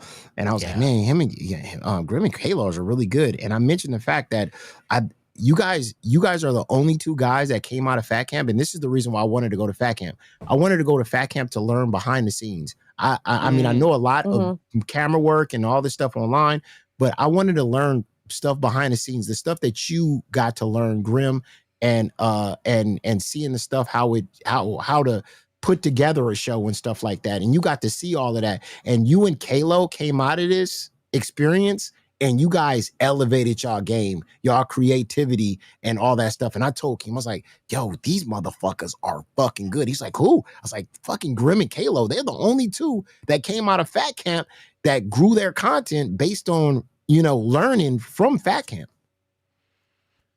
Absolutely. Yeah. And I mean, one last thing, sorry, and I'll dip out if it's okay. What I want to add is I feel like one of the major things that helps people flourish or at least get more creative with their process whenever they're making content is just, in my opinion, I feel like we shouldn't have this specific route that you're supposed to take. Like, not everything has to be drama centered, right? No offense to you, Yo Mama. I know that's what you're good at, right? I'm not even shitting on you for that, right? You stick with what you're good at, right? But like, I don't like the idea that everything has to be fucking drama related. Everything has to be all the other shows. Like, Yo Mama, correct me if I'm wrong, okay? How many shows can you fucking name off the top of your head that talk about all the other shows and that's it? That's their entire show. That's it. They just talk about all the other shows. That is all their content. It's like 90% of them, right? Like, tell me I'm wrong. Yeah. 95%. 100%. 95%. Okay. 95. Yeah. I mean, damn near, right? So like, there's very few that are making their own content. I had an argument with Keem about it. And even more so, with Kalo, where I was talking to him, Kalo was trying to tell me, oh, we should talk about the other show. I'm like, no, fuck that. I don't give a fuck about the other shows. The other shows don't exist in my world. We're going to make our own content so they talk about us. We're not going to talk about them. I don't give a fuck about anybody else. I'm going to be dead. Now, if something comes up, like Turbo, for example, when he hopped up and him and Kayla were arguing, okay, that's one thing, right? Yeah. It's coming to us. It's about us. I get that, right? But if it's just content in general, why should we be not the ones making content? Why we got to talk about everybody else's content? And they barely even got content. Like, nobody's doing it besides Yo Mama, who literally did a show today about the ABCs. All right, fucking Oscar the Grouch type shit, right? Yeah, I'm over here as a femboy. Like, come on, bro. Like, we got to be creative with this shit. Well, I've been studying you guys more and more on this too, because like I noticed from the chat, like obviously in the beginning you want to maybe do a couple things about it, but like I've been moving away from that I've been trying to move away from that because it doesn't work at this time. Like it really doesn't. And just doing your own thing is going to be the thing. So that's why I might mention it or use the tie-ins to it as like part of what I want to talk about for the day, but I'm moving away from it because I see a lot of people that don't mess with it this time. I would argue if Keem is not on your back or nobody else is on your back talking about like, you need to improve your content or you need to do this, you need to do that. If you just let yourself take the reins and then take full creative control and just think about like, okay, what will my audience like? What is something entertaining? How can I put a goal behind it? And then just go with that, I feel like you're much more successful that way, rather than just being stuck in this narrow-minded way of like, oh, we're rewind, so we can only rewind things, or we're Yo Mama's pit, so I have to do only drama. Like Yo Mama can literally do anything if you really wanted to. But but you're good at the drama, so you're gonna stick with what you're good at, and that's what your audience wants. They want to hear you and the shit that you say, right? In our case, in Gold, it's just having fun, just fucking around, just having a good time. It has nothing to do with fucking drama. I don't give a fuck about the drama. All right, it can fuck off. Yeah. No, and that's what makes it good. But I told him I was in this, like you said, I was in this box with this drama, but only LCU drama. And I told him I'm going after the Voldemorts. And he said, nah, I don't want you to talk. I said, nah, dude. I mean, I'm talking about everybody. And he gave me that green light. Yep. He gave me that. He gave me that green light. You have the exact same take as Tommy C. Yeah, he told me you can talk about fucking Gidgey, Scooter. You could play them on your fucking videos. Why should you be limited? Why? Oh, hell yeah. Because I'm just talking about Xylee and this other person. You're talking about the world. And then they all say, "Oh, he's obsessed with me. He's obsessed with me." And I'm like, "Bro, because we're stuck in this little box." And we can't talk about these people outside. Then I was like, man, fuck that. I'm talking about everybody. So now I got the green light to just basically talk about anybody I fucking want. And I think I have one person to thank because of that. Or actually, I would say two people to thank for that. You know who broke the mold like the best out of everybody? It was Madhouse. When Madhouse was first introduced, they were the first to break the mold entirely, to just say, we're not about the fucking drama. We're not about anything. We're just going to talk about wacky conspiracy shit or whatever's like coming to Jaffe's mind because he's ADHD as fuck. Yes. Right? Yeah. And then Crypt started talking about like politics and shit like that, right? Yeah. Like they started like breaking the mold again onto something completely different. I feel like everyone should be doing their own thing. And if you want to talk about the drama, go for it. But don't be the fucking 90%. Be something else. Be something different. At least add something to it so it feels unique. Do something like what Yo Mama does. It's a great example of like how to actually carry it. Or Reapers. But Reapers is the best, so you might as well do something different. You know, I don't know. There's way to navigate this. Well, I think it's because Live used to be the flagship show. And I remember back in the day, Live used to never talk about the LCU. They didn't even mention it. They used to talk about Cyrax. They used to talk about DSP. They used to Actual get lockout. into it with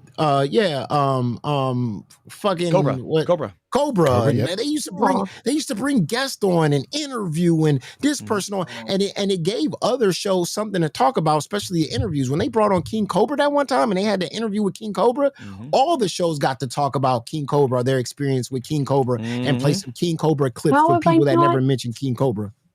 I haven't seen that. Oh.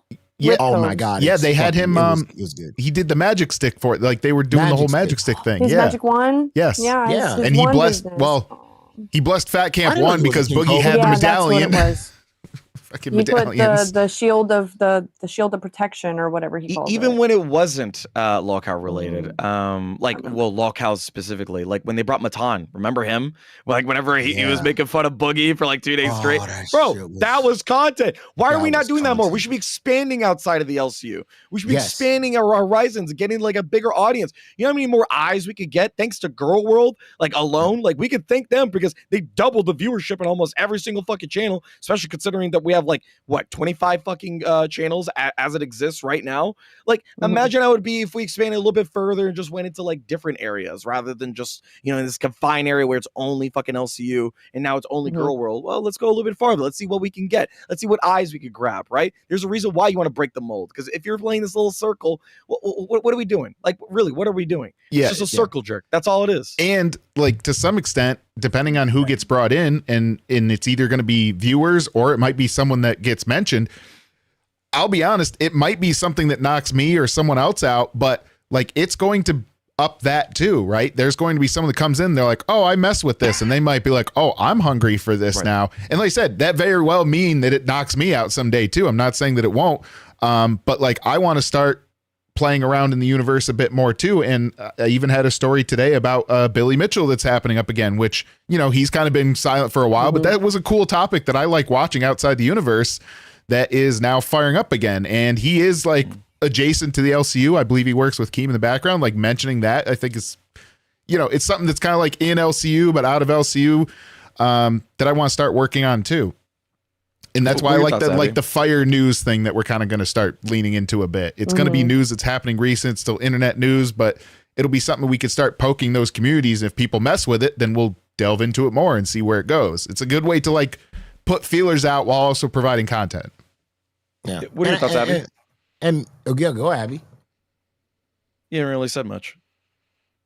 I mean, I agree with like everything y'all are saying. I said like when we first initially talked about like what we wanted to do, I wanted to talk about like locales that are not in the LCU because I know so much about like horror cows really.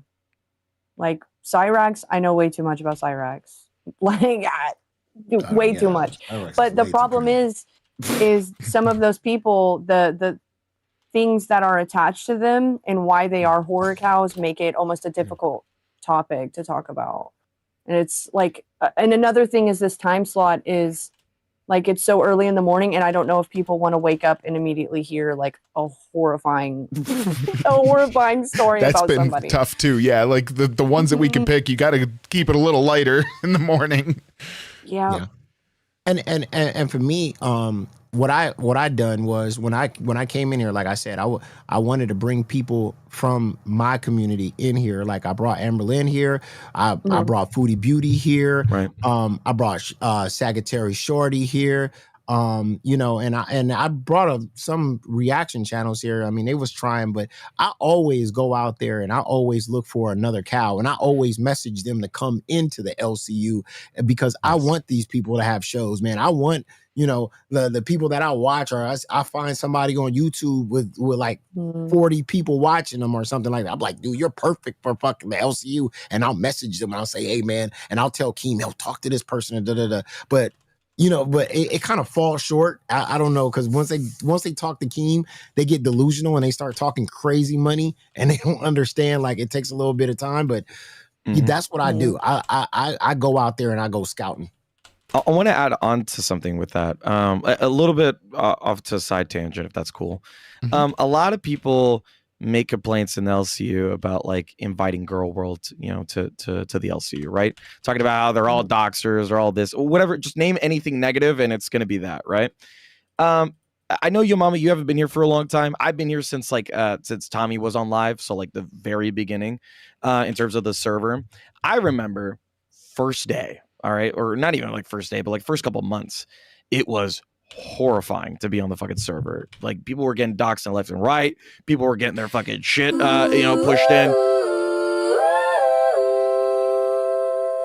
Fire sluts. Willie the Fridge, Keem sucks. Willie the Fridge super chat with $10. Keem sucks. Thank you, Willie the Fridge. Let me know if you're going to be changing your name, by the way, because now the meme is only a remembrance, unfortunately, because Billy is now gone. True. But what I was going to mention was like, I remember when LCU was in early infant stages, fucking horrible to be at. Okay. Like in terms of just like the people that were there, it was very toxic. Yes. Okay. After time, it kind of cleared up. I mean, there's still those kind of people that come in every now and then, right? Because they get unbanned and whatever the fuck. Right.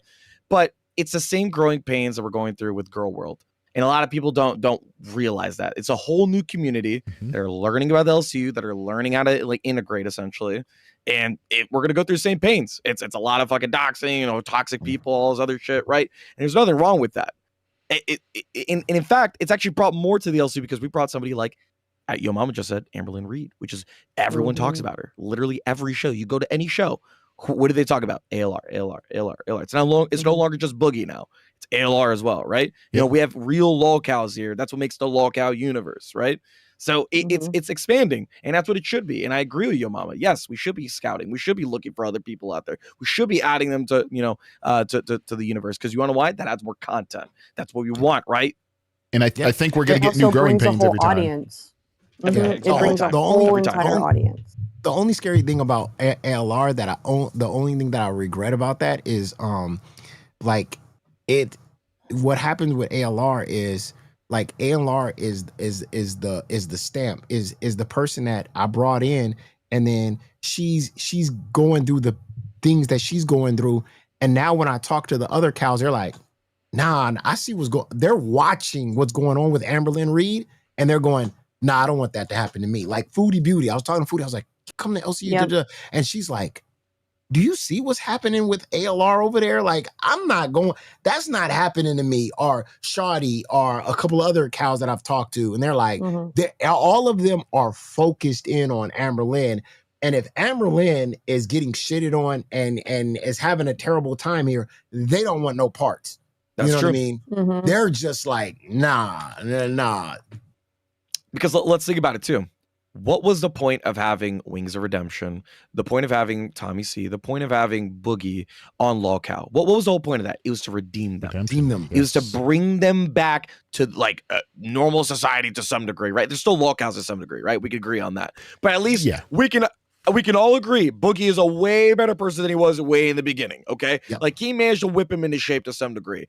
Why is it so difficult to understand or even agree to the fact that we could do the same thing with ALR? ALR, exactly. And that's why we wanted the heroes. They don't understand. They're like, oh, but the heroes only got 400, and it's because she's actually having a fucking good time, and the bus is just a miserable fucking mess.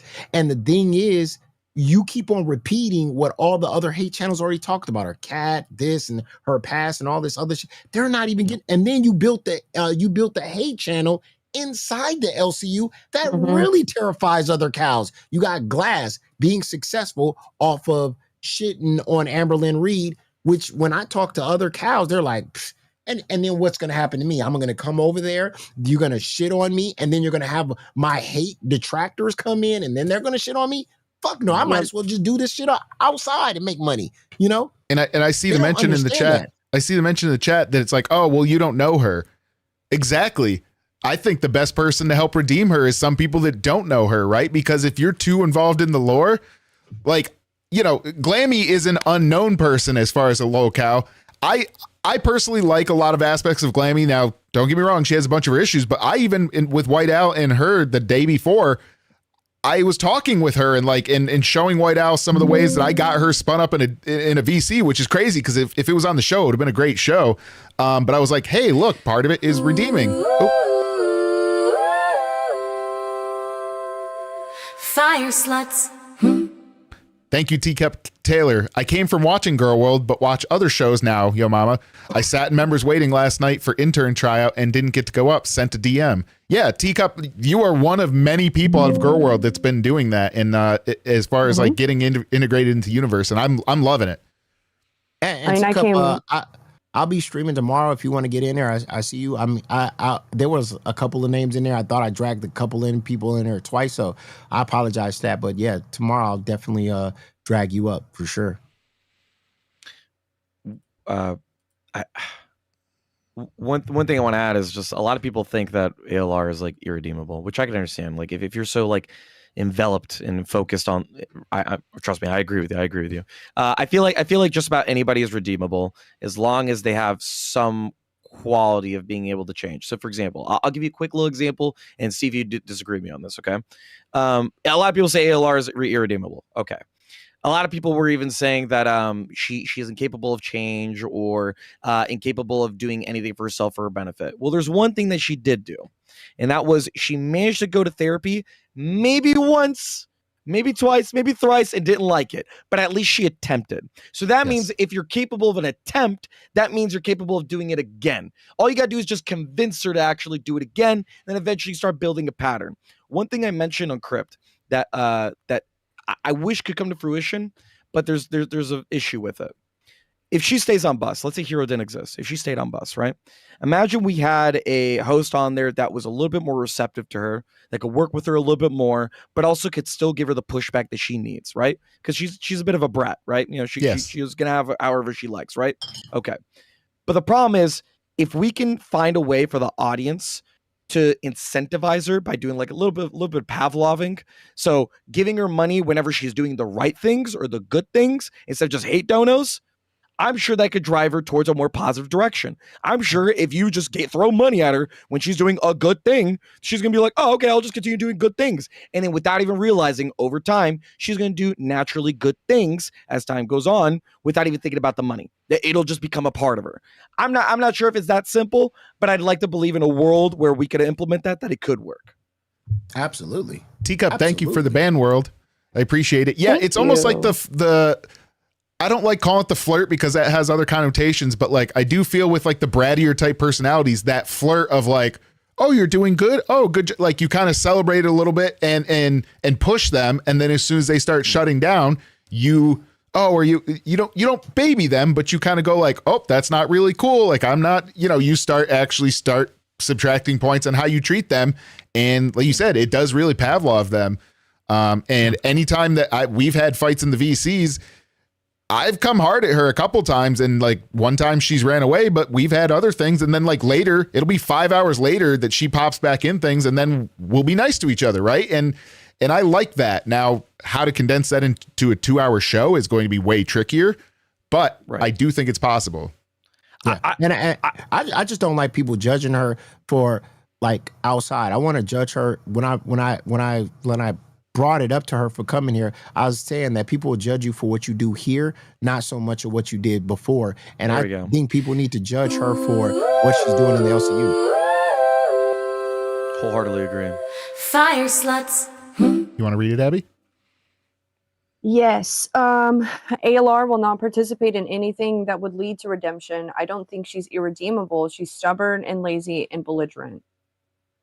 Like I've watched her for 10 years. You need to give her an incentive. You need to give her an incentive. And money is that incentive. That's crazy. You watched her for 10 years. That's when you need 10 help. years.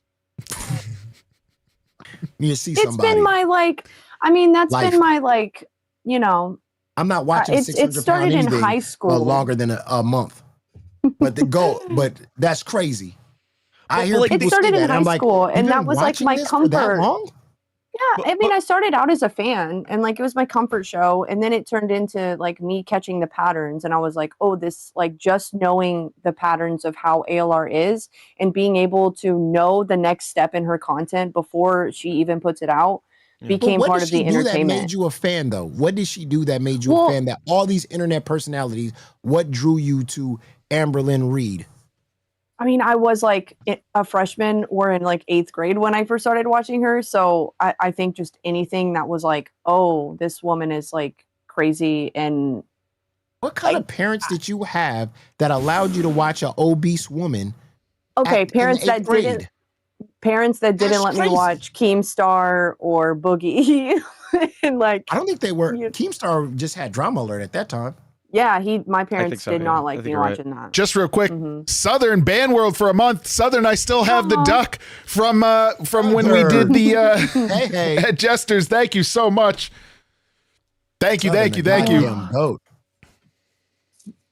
Yeah, because and so you were a fan of Amberlynn Reed for what though? She was just a overweight person that dated How he like- simplifies her. I don't That was know how to say before it. the Becky era or Beck era. That was before the Beck era. So She was with whatchamacallit, right? The guy, I don't know, it's a guy is they're transitioned now, but so is Transition. Beck. Beck has Yeah. also transitioned. So okay. yeah, it was the Destiny. You know what? It was the Destiny era. So it was it was after the person who had transitioned, and it was in the Becky era. I thought it was interesting to like watch. It was like a shit show. Like it was like watching a car crash, and like I don't Destiny know. was It was terrible. entertaining. I watched back Destiny was terrible. And everybody hated fucking Destiny. And then all of a sudden they broke up and now everybody's like, Destiny, we love you. It's like Destiny was awful. Like, what are y'all on? Like every time she breaks up with somebody, and it's funny, the haters, they're really stupid. Every time she breaks up with somebody, all of a sudden the haters go with the ex-girlfriend. Like when Tommy broke up with Amberlynn Reed, they were calling before when Tommy was originally with Amberlynn Reed, everybody was saying Tommy is a death feeder. She kills overweight women. She's the worst person on earth. And then all of a sudden she breaks up with Amberlynn. Tommy, come in my DMs. Tommy, you're my friend. Why they do that? Rachel and Tommy are talking. Like, get the fuck out of here. You know I feel why like- they do that though? Can I It's three-fire? to get information. Oh, Yeah. yeah. I wasn't gonna go there. I was gonna say it's probably girl type shit. That's what I think it is. No, I they think it's just like wanna get- instant girl. You think so? They want to get the information. They want It's to 100% know how the Amberlynn information. smells. They want Really? to know how she wipes her ass. Yep. They want to know if she fit in her shower. They want to know did she leave the door open for her cat or didn't she? They want to get information. And if they got to get information from a person that kills other overweight women, they will get that goddamn information because they Butt don't control. give a fuck. They don't care. And most of them, and what I was doing in Girl World, I would find out most of these hate channels were worse than Amberlynn Reed, like way worse, but they were being total hypocrites. They were over here throwing stones while living in a glass house. And I just found that shit hilarious. I just found it hilarious that these people were just absolute hypocrites. And the people that would watch these hypocrites, they wouldn't care if this person was disgusting as long as they was shitting on Amberlynn or Foodie Beauty. And I'm like, these people are the same people. Like they're looking in the mirror. Yeah, some very gray morals. Yeah, it's not really consistent anywhere. It's like they'll go wherever the wind takes them, essentially. Yeah. But I mean, but again, like I said, I brought Amberlynn here to just get a fresh start. You know, be judged on her attitude in the LCU, character. and as you see in the LCU, she does got that, like, I'm bigger than life type person. I run this shit and stuff. You can judge her on that. You can make fun of her on that. You could play out for Nice. everything here. Fire sluts. Okay. Teacup, I watched her for inspiration and lost 100 pounds. That's amazing. Yeah, Good a job. lot of people did Holy that shit. too. Yeah, that's amazing. And I'll Did say you this, like Boogie accidentally losing order weight, apples and got chips every single time, or what happened? swapping in the apples. Boogie losing weight is like a wake-up call to me. Like I was already trying, but like when Boogie started losing a bunch of weight quick, I was like, oh shit, if Boogie starts catching up to me, if Boogie is ever skinnier than me, that's rock bottom. I can't do it. I don't think I could live a life where I know Boogie weighs less than me. That's so crazy. That is in some crazy. way, like the LCU can be that kind of thing too. It doesn't always have to help the person. It might expose a new thing that's even darker, right? We fix the little thing or we get them to stop doing the dumb surface level stuff. Like there might be something with Amberlynn Reed that no one's heard And now they're of. faking cancer. Yeah. But that was hiding this other stuff below now that we've found and dug through too with Boogie, right? So I think as we peel back the layers of Amberlynn Reed, there might be something else there that everyone would love to talk about and get to. Yeah. But how are we going to get there? I mean, I don't know. Amberlynn Reed was doing the opposite though. She was a weight loss channel, but gaining weight. She was literally doing the opposite. But if you was losing weight off of Amberlynn gaining weight, hey, you got to give her a shout out for that, because you was seeing her get bigger and you was losing weight. I can understand that, because I like the weight was going somewhere. Yeah, exactly. Shit. Because like you said, car crashes make you feel better and make you go, okay, my life is shitty. Not that bad. It's not that bad though. And if I understand people watching Foodie Beauty and Amberlynn for that reason, like there's some people that say, okay, I'm having a bad day and I'm having a horrible day, but if I see somebody out there that's having it worse than me, it actually makes me feel better. I understand that. Understand that. I mean, the Eric and Ricky era, like during the Beck era, was very entertaining. Like good, I think good content came from that time. Living with Eric and Ricky and and Nikocado, and they did the Nikocado avocado. She was friends with Nikocado avocado. Yeah, Nikocado. Yeah, because I was a big fan of Nikocado avocado, and I used to watch him and the stuff that he used to eat. I was like, what the fuck? He used to eat all those fucking hot chips on the table. It was crazy, and I didn't even know about Amberlynn, but I got introduced to Amberlynn from him. So and then so I mean, and he aura farms off of whoever. Like he'll work with anyone too, and like he's kind of got his own terribleness, but it's digestible most of the time. Yep.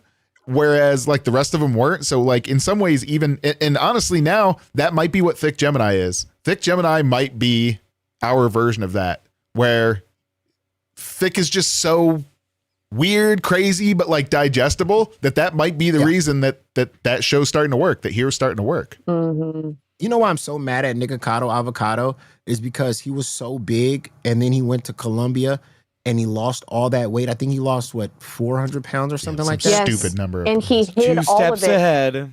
He pre-filmed all that content, and then he just randomly showed up like 400 pounds skinnier. Doing the run thing. I mean, just imagine. I could just imagine how much cocaine he did out there, because he was in Colombia and he was going crazy. What are you trying to say about my people, bro?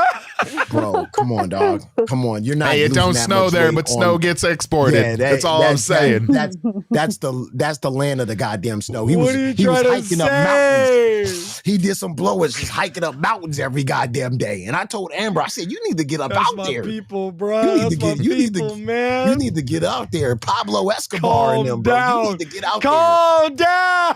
Yeah, just let him drop a pound on you. I swear to God, Amberlynn, you'll be climbing mountains. Fuck you. Brick by brick, they will build that country. a brick a day will take the weight away. 8 ball by 8 ball. Oh my God. I tell you that. He didn't lose that weight just off himself. I know what he was doing out there. I know what he was doing out there. Shit. God, if I ever get that big, that's the first place I'm going. I'm going straight out there. I know what to do. Skiing in Colombia.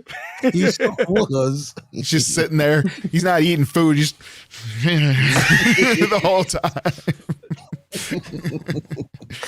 Oh man. So yeah, man. I've shout out to him for that, man. And I told Amberlynn, I said, man, you need to get whatever Nikocado avocado did, you need to do the exact same thing. Because especially if I used to be friends with a person and they lost 400 pounds in that short period of time, I'm figuring out exactly what they did. I'm not taking no Wachovia pill. I'm not taking none of these weird ass shots. I'm doing that. You know, like why she won't lose weight though. She's publicly said why multiple times. She's scared that if she loses the weight, her audience goes with it. She will never lose the weight because she's publicly said that multiple times. That's cap. She's terrified that she will not have a career anymore. And I don't think it's true. I think that would be her redemption arc. And people would be like, you're literally making a change for the better. That's the first step. He still exists. He still has an audience. What happens when she's able to get out in the world and you put her out in an IRL? Content. So much content. Yeah. Like I miss those videos. Put her out I in miss the her world. going on vacation You're to, opening to up more opportunities. Lexington. Like I miss the Walmart videos. Like I know that's stupid, but like she was out in the world and like that some of her best clips come from that. And like now she just goes to bingo and gets everything DoorDashed. So like we live in a world now where you don't even have to leave your house to get the essentials. You can just have Walmart deliver it and have, you know, DoorDash deliver whatever. Like Southern said, your mom, if you have any influence, change the schedule so you and Reapers don't go up against each other. Keemstar's just mad right now. He's upset. You got to understand. I mean, I took out his best friend Billy, the fridge, and he's mourning right now. So you know that's why he had the little shake up that he goes do. Sometimes you know he goes through his little pouting little era, but he'll come around and he'll do what he has to do. But he does that. He was hot. He was when Billy got gone. He was hot, man. He was mad. He didn't want to talk to nobody. He was, yeah. And then you know basically who's the person to be blamed for that is like me, Tommy C. You know what I'm saying, and stuff like that. And he really didn't want him to go to Rastov. He really didn't want him to go to Rastov. You know what I'm saying? So I don't know what Billy the Fridge is gonna do. And the issue is too, like I feel like Keem gets way too close with his friends and then don't realize what they're doing to themselves. So like, well, okay, it's not as simple as just Billy just going after Yo Mama and Tommy, right? There's a little bit more to it, right? There's a little bit of a back and forth. There's a little bit of him getting, you know, big in his britches and he's thinking he could take down anybody. The fucking moment that Tommy or Yo Mama think about hitting back, all of a sudden, big bad boy can't handle it. And he starts fucking freaking the fuck out. All of a sudden, he's got to start threatening his own job towards Keem, talking about, hey, you got to baby me. Baby Billy. You got to take care of baby Billy. Because if not, I'm leaving, you know? It's like, bro, you can't be talking shit and not expecting to get hit. Like, let's be real. And the other part is he's an artistic, like, Billy, to whether you like his arts or not, he's an artistic type, and getting the squeeze of the daily is not something like you don't give him the opportunity to go meet up with a Kalo or something, right? Like Kalo's now in our universe, but right before he would go out to other locales and things and show up to their, obviously not advocating show up to their house IRL, but like arranged ones. Like some of these people maybe don't need to have a day-to-day one. That's a character that comes in side to side, because I don't think Billy was feeling the day-to-day. And yeah. I think he got done a disservice in that sense, is maybe talk with him and go, hey, are you burnt out? Then go only once every 2 days. Like, I think there are some people in this universe that need that too, to get better results out of them. And so he just burnt out and he was finally he's done, right? Like he needs to do his content on his schedule. But who you're working with? You're working with Keem, right? The guy who's almost impossible to meet a middle ground with unless you prove him wrong in some aspect. Yeah. Right? Unless you're able to show him with numbers in terms of like money, viewership, or whatever the fuck it may be, impossible to convince him otherwise. Even if you show him that. Even if you show him that. Okay, well, I'm not gonna argue with you there. Right, if there's no winning.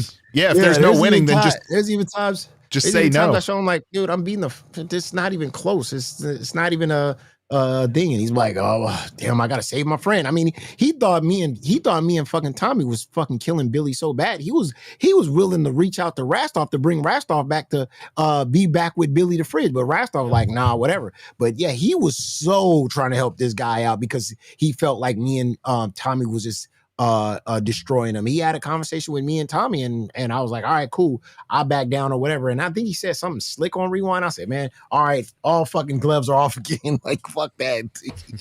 And I went back at his ass, and yeah, I mean, you get what you get, you know? So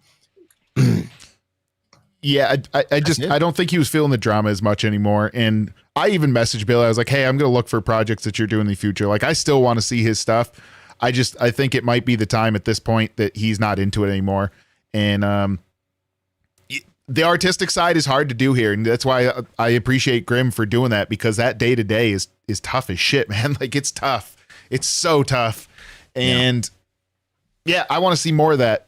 So I'm actually glad that you're being casting director, Yo Mama, because I think it's going to push more of that. Oh, 100%. Dude, when I heard about that, Oh my God. I was like, yes, finally. Give this dude a chance. Why are we giving it to kid behind a camera? The only thing he does is fucking script writing. And that's Squirt it. shit in your face. That's it. Mhm. Why can't we have the guy who literally is an outsider who came from fucking nowhere? All right. Well, girl world, but you came from nowhere, had nothing to do with LCU, came in, hit the ground running immediately when we spoke on test, when you got on live, when you got your own show up to like where you are now on Pit. And just have him direct and give the idea towards the people who are already experienced as well. Like he clearly managed to cut through a new cloth in the LCU. And again, not to suck your dick so much, but bro, like you gotta think about it. Like we gotta be realistic about this. If there's a guy who came out of nowhere and managed to make something out of nothing, I don't know what to tell you at that point. He didn't even get Keem's help. He just fucking did his own thing, and it just worked out. So maybe we should be listening to him. I don't know. Like, that's the person who should be for the people. Yes. It shouldn't be like a corporate. And the opposition. Well, the opposition people have gone to the top a lot of times. Like I know that you have problems with Nightmare, Yo Mama, but like Keem really did not like Nightmare for a long period of time. Now he might have ended in a spot that you don't like, but he did get to the top by fucking with Keem the whole time. Yeah. And I told him, and I told that lit a battery under his battery on Keem's back when he saw me and Nightmare used to do tests together and stuff. He used to pop up and he used to join in on me just ragging on Nightmare, and he added on to it. Even that Florida trip, I thought he was going too far because I felt kind of bad for Nightmare, but he kept going and he enjoyed that shit. But I mean, I always had ideas. I always had things that I wanted to do, and I always wanted to host to have fun, have a good time, but also at the same time, not just talk about other people's drama, but talk about their own drama and be fearless. That's basically what it is, because I always said the Voldemorts, every time somebody leaves the LCU, the first thing they do, they go to their channel and then they express the things that they couldn't say in the LCU. Yep. And I'm like, if you do that, then you're in the wrong. You're in the wrong. Not Keemstar, not the LCU, but you're in the wrong. If you weren't able to express how you really feel, just let that shit off your fucking chest while you're in the LCU. Just say it here. You know what I mean? Just let that shit go. Don't hold that shit back. Let it go. Yeah, don't be a pussy. Just fucking say it, bro. Just don't say be a it. pussy. I've got a question, Yo Mama. Did What you gonna do? Fire you? That's the worst thing you can do? Exactly. Yeah. Did you watch the I can't. Volda Scoot.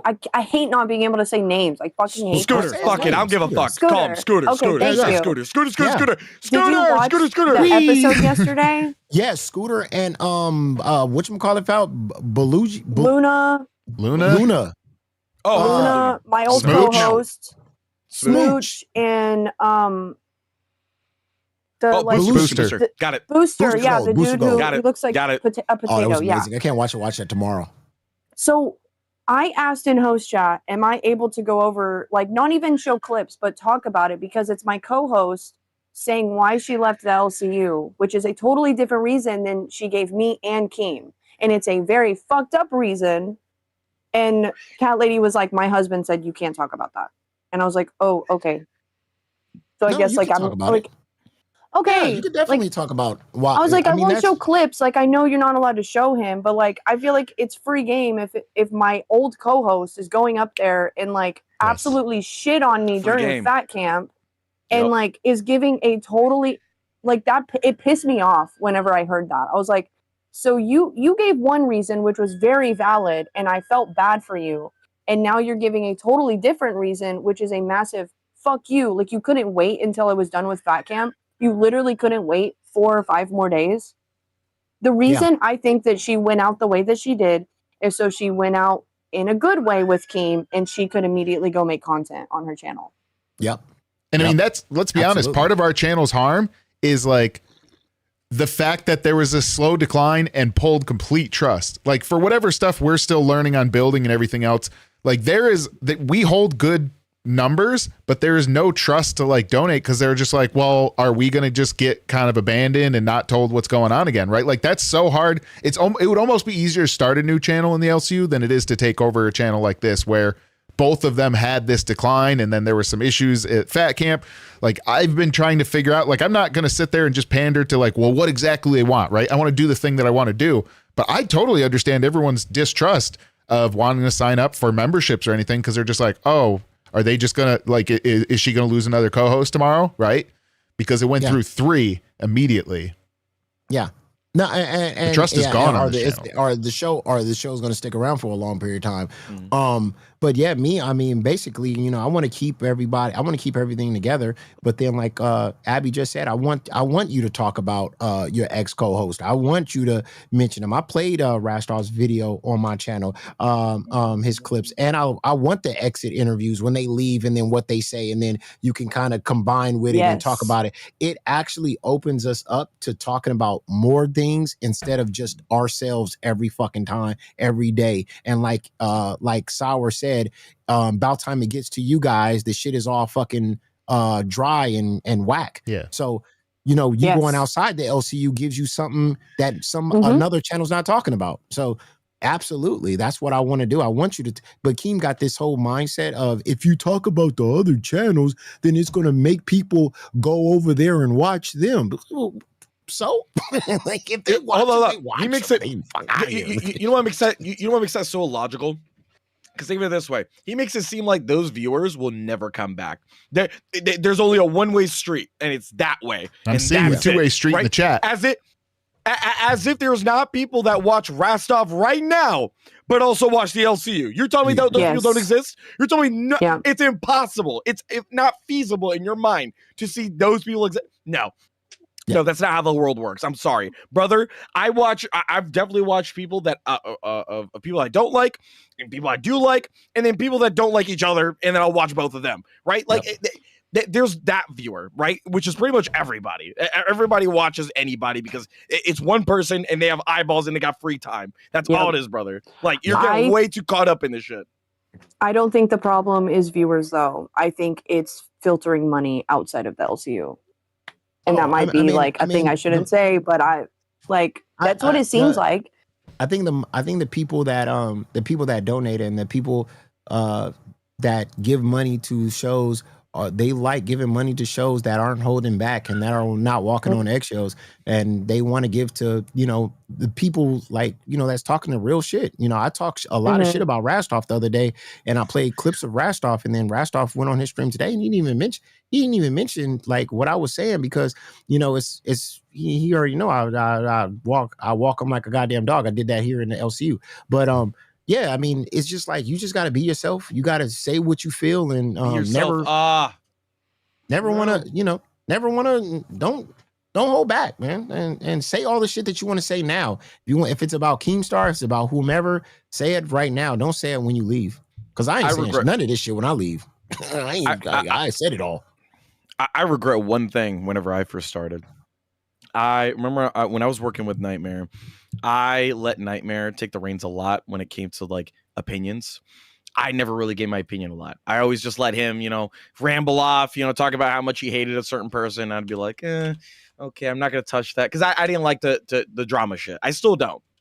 But it was more of like, I didn't want to start bullshit, or I didn't want to like get myself involved. Now, I'm the fucking complete opposite. After getting fired, I was just like, you know what? Fuck everybody. I don't give a shit. All right. I'm going to tell you how I fucking think. All right. If you get mad at it, get fucking mad at it. Go fuck yourself. Like, I had a conversation with Abby about how fucking boring she was at one point, right? And then she got mad at me afterwards, accused me of fucking essay or some shit. I don't remember. But the point is that fucking, we got to talk about it afterwards. We got it hashed out. That's all it is. Yeah. Right? Whoa. Oh, she has Muslims. I'm sorry. You hate Muslims. I'm sorry. My fault. Oh, yeah. By the way, in a future show, we might make you pray 5 times a day. So you might want to get a rug out for that. Hey, get your rug out. I'll buy you one. I'll buy you a burqa. Yeah. I got you. Yeah, women's rights. I'll wear one. I'm going to get you Quran. You get your burqa. You get the rug. I'm going to make you fly. You're going to meet Allah. I'm going to show you Allah. Can I use like a yoga mat? I've got one of those. Can show you the craziest white woman version of playing Mecca ever. You must use a yoga mat now. Yes. Yep. Okay. That is wild. It's haram, but fuck it. We'll go with it. we'll go with it. It's the first step. It's a step. I thought your biggest regret was going to be you brought your girl into it, Beans. Oh, that's another regret. That's another regret. Yeah. Hey. Or breaking up with her through text message. That's crazy. I don't regret that. I double down on that one. That's diabolical. I cannot be with no chick and then break up with her in a text. That's crazy. She killed sue me. me. Especially the girls that I had, man, they'll fucking shoot me. I swear. Yeah, it ain't gonna work. Wait, what is this? Hold on. I'm showing up to your door. Oh, you see as a gun come through the phone? It's like Looney Tunes type shit. Dude, I had one move dated states. Cubans. She was just like, all right, I'm packing up, bye. And you're like, okay. Damn. All right. Move states? Yeah. She just decided, she was like, oh no, I'm done. I'm going to a different state now. I was like, all right, I guess I won't have to worry about seeing you in the grocery store locally. Damn. I mean, I've done that. Jesus. I've done that too. I've You been moved like, states? you know what? Yeah. What the fuck are Like, y'all I'm doing? 5 hours away from my family now. Because of a man? Yeah, that was part of it. Well, I moved away from a man and then I moved for a man, kind of. Oh, okay. God damn. Wait. So you cheated? No, we Oh broke up no, and you're then I met starting the a new loop for the person. weekend. Come on, Chris. No, Man. yeah, I know. God damn it. Apparently, no, the new thing is that I have a bunch of warrants and then I'm on a bunch of drugs. That's the new narrative that's being spun. Wait, you're not? I fucking wish. That's what I keep saying. Like, holy shit. At this Man, point, I would love. God, you'd be I'd much love more to interesting. do something. Oh, big I'll dick of smoke you. a I'll let little- y'all get back to little y'all crack. show. I appreciate you guys. You guys are doing a great job. And yeah, I'll see you guys later, man. You guys are killing it. Yeah, I appreciate We're it. gonna Thanks. be We're mama. working on it. We're All working right. on it. Oh, Southern For sure. Pay Pig. Oh, big Southern. Hey. Oh, yay. Hell You said yeah. you got a special Thank you so song, much. Abby. You said you got a special song. You got a special song for Pay Pigs. We better. We better. There we go. You just leveled Oh. up, yeah, your goals on fire. Hell yeah. Thank you, Southern, for the Pay Pig. That's amazing. Thank you. Thank you. Thank you. Holy shit, that's awesome. We appreciate the support, Southern. I love it. I love it. Thank you so much. Is that Diddy oil? What the hell is Oh, that? we got the Diddy oil. I'm Yes. I got some of that. Hold up. Hold on. I got the Bro got the Bring the Diddy baby oil. oil. Where'd it go? That shit, that don't sound like oil. That sounds like water, bro. Dude, What this the is fuck? that, this is, It's a this little is that watered Diddy down. special Johnson and Johnson Okay. Oh, Some all of that in right. there. Hold with the up. Bro bubbles. got the collector's edition. Yes, it got the bubbles. You see the bubbles on Hey, top. yo, hey, Hey. He just took it to the face. Yeah, Thank you so Yeah, much, it's kinda Southern, crazy. for the support. That's amazing. it's that Diddy edition. Thank you. Thank Diddy you. edition. Mouthwash. This is not mouthwash. This is Diddy oil. This is that special edition, the clear version, bro. Oh, You got to get with it, man. only the Diddy party in the mouth. All right. All right. I get I it. was- Hey, I yo. used all mine up at Fat man, Camp. I was. Hey, you got a little bit of white stuff right there. A little white stuff, There yeah. you go. There you go. There You we got You it. used got it. all your Diddy oil at Fat Camp? How? What did you do? I did. It's On all Ultra? gone. Oh, Shut stop. the fuck up. Stop, yo, mama. just saying. Stop. He's still Did you trying to hear get the backroom secrets out of all this. God damn it. Did you hear the moaning by Fupa and Phantom when they banged the first night? No, they were in a different Okay. house. Thankfully, I did not have to. He said he Well, was listening to Earth, Wind, and Fire when he was hitting it, and he kept his socks on. I'm uncomfortable having sex with my socks on. I don't know how you do that. That's the most uncomfortable does- thing ever. I can't do it. No. I can't do that. He does seem like a sex with the shirt on type of guy. Yeah. He does-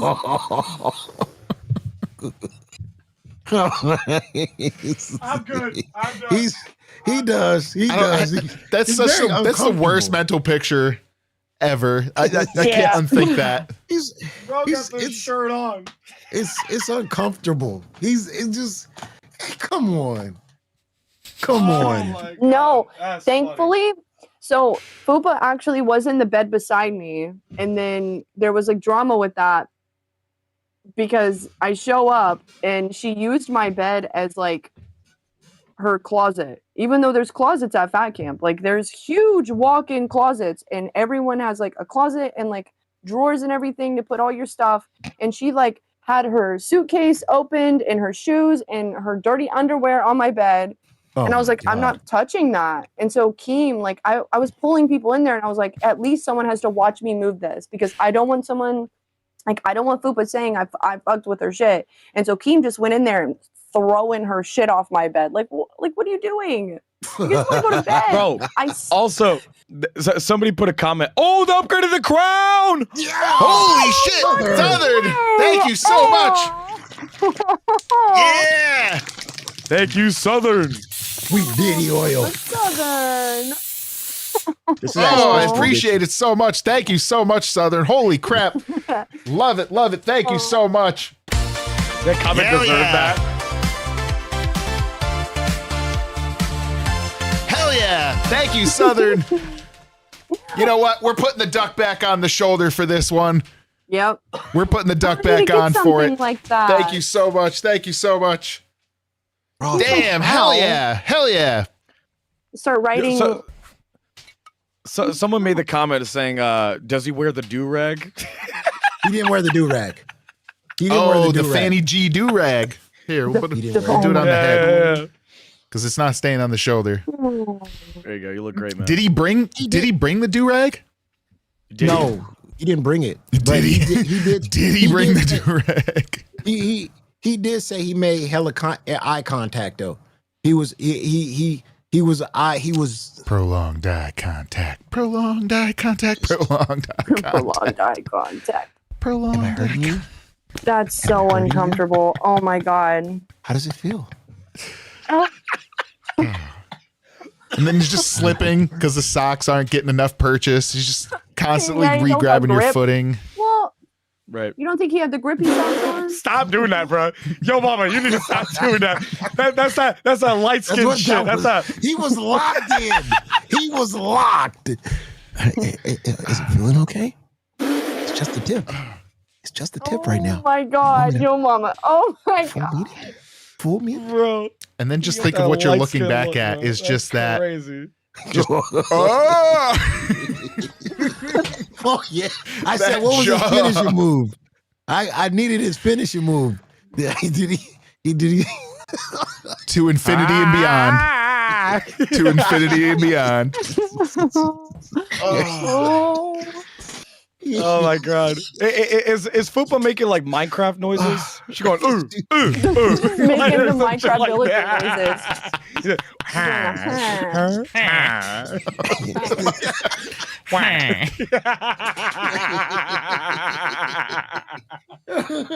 That's fucked up. Y'all are fucked up. Y'all are horrible people. You started it. I ain't do nothing. I'm just here. Bro, he was out there crazy. He was like, yeah, I raw dogged. I said, dude, what are you? He said, well, I known her for a while. I said, how? You only known her for a month? He said, yeah. I said, you raw dogging chicks for a month? Only known her for a month? You crazy, dog. So that plan B is from them. It's gotta be. It is from It's them. gotta be. Bro. But the fact No, he it went to better the be main from them house. because it better be from them because there's no way there's going to be some little phantoms running around. That'd be a problem. That'd be a problem. Little phantom fupas. Oh God, Jesus! You imagine that? It'd be some blind child with a half a chin. Oh. That'd be crazy. That's funny. Xylee That's gets Dr. Pepper says Phantom hit Fupa with a hoy. A mihoy minoy.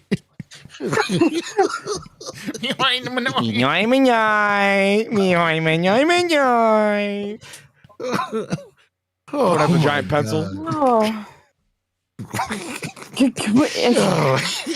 He's out of control. He's out of goddamn control. That had to be the most awkward sex ever. I would like to be on a fly on the wall for that one. Would you? Hold on. Would you though? Yes. Would you really? The Brother, music that's going in the a background, Earth, Wind, and Fire. got the shirt on, the do-rag, the socks. No, here's Damn, background Mike, sounds. yeah. Yeah, Underwear around the ankles. Oh, hey, did I do Pull good? that shit I did off. good, right? Here's I the did good, promise ring. right? Yeah, that Hey, dab me up. Dab me up. You know, I was in that. You know, I was in that. oh man. I tore that up, baby, didn't I? It was the best you ever had. Hey, best 3 minutes, right? Best 3 minutes. Oh, yeah, and it man. never been better.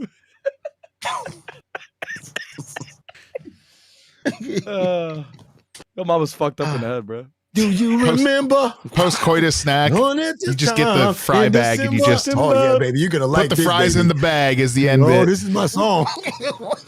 Why are you listening to that old song? She's her How old Whataburger. is she? Like 25?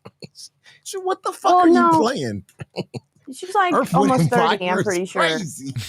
There's no way though. Like there's no way that she's like not 30. Because she talked about Okay. that at Fat Camp. She's like 28 or 29. Okay. I All right. Well, that's still right. something my grandparents listened to. That's Earth, Wind, and Fire. Yeah, during sex is no. crazy. It's way outside the generation. Yeah. Yeah, that's man.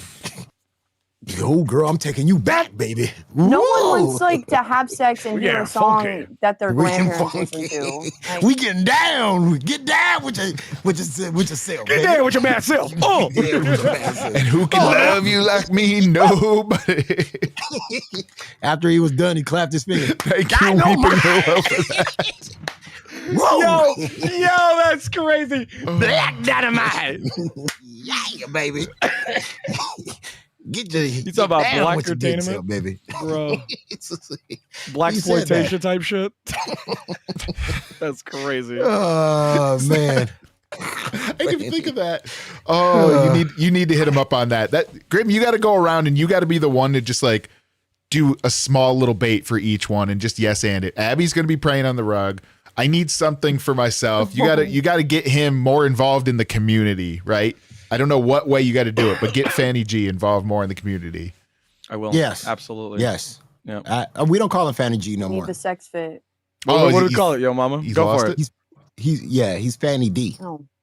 The D's Hey. silent. The D is silent.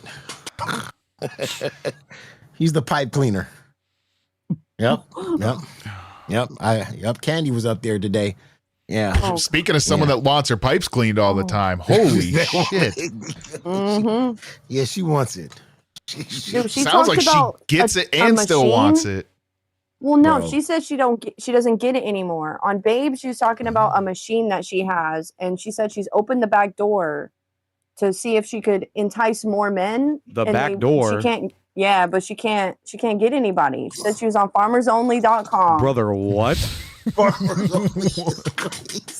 But she talked can I- about a machine that she bought from Temu that like handles the woman and the man at the same time. And she was going into detail about this. Like, This is crazy. You know, maybe she needs to lay off the pipe. And I'm talking about the smoking crack pipe, okay? put the spoon down. Put the spoon down, true. There's just a And the lighter. robot with a She's staff going in front and a hole in back that's just like meh, meh, meh, meh. And it's with the open door and you just see her back door open to the public. What machine is this? This is crazy. I know Yeah, about I the was like, bag I of wanna try it toys. She did Oh, yeah. put a post of her dildos in the main. So yeah, Yeah. she's out there. She's fucking crazy, man. God. I was in VC where her and her tech guy were getting into a fight because she wanted the bag of dicks, and like I literally had to kick her. It was getting bad. Like the fight was getting bad. A bag of dicks? It's Yeah. a bag. Is it, she's just carrying around a bag of dicks. You got a big old baggie of gallon-sized baggie of fucking. She got Moby huge. She got. What I She started feel, naming them it's off. Wednesday. They go I to feel like kick going- our show and suck a bag of dicks. She's like, which one? Throws the whole thing at him. How That's is crazy. how is she even doing all of this? This woman is out of control. She had a girlfriend in prison when she was in jail. Oh my God. Yeah. She talked she's about gotta- that on our I mean, our she show. gotta. Got to get it in. She gotta be. Yeah. Yeah. She said she had to pleasure herself a some way. captive and she had audience. Mm-hmm. I think she had a butch girl. She was pretty, strong, and Ooh. she ran the yard, and she went under her wing and stuff Ran like her? that. So, yeah. So she did her thing, man. She's Ran her with an iron Wow. fist. She had a pocket to hold on to. Yeah, she did. Yeah, she did. She's a wild one. And then I don't think yeah, she anyone got got out She it. of I'm is. okay with it. Oh man. Yeah. So yeah, she was. she's looking for somebody. Somebody's gonna open that back door because she said she said something about that's the tightest part on her right now. So that's what's open. She's opening it up. And I'm free. Free falling.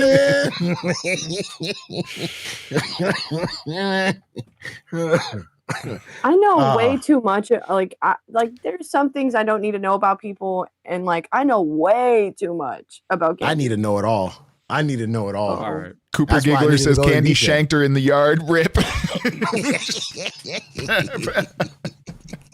She definitely got shanked. Oh man, she is literally the orange is the new black. Like she's crazy, man. Bro, actually. Yeah. And the crackhead All right, guys. next down the street. Yeah, go Well, for I'm it. gonna get up out of here, man. I appreciate you guys. Great show today, and I'll see you guys next time, man. You guys have a good one. All right. It's been All good right, having you. Mama. Thanks so much for Thank you. popping up. Mhm. Yep.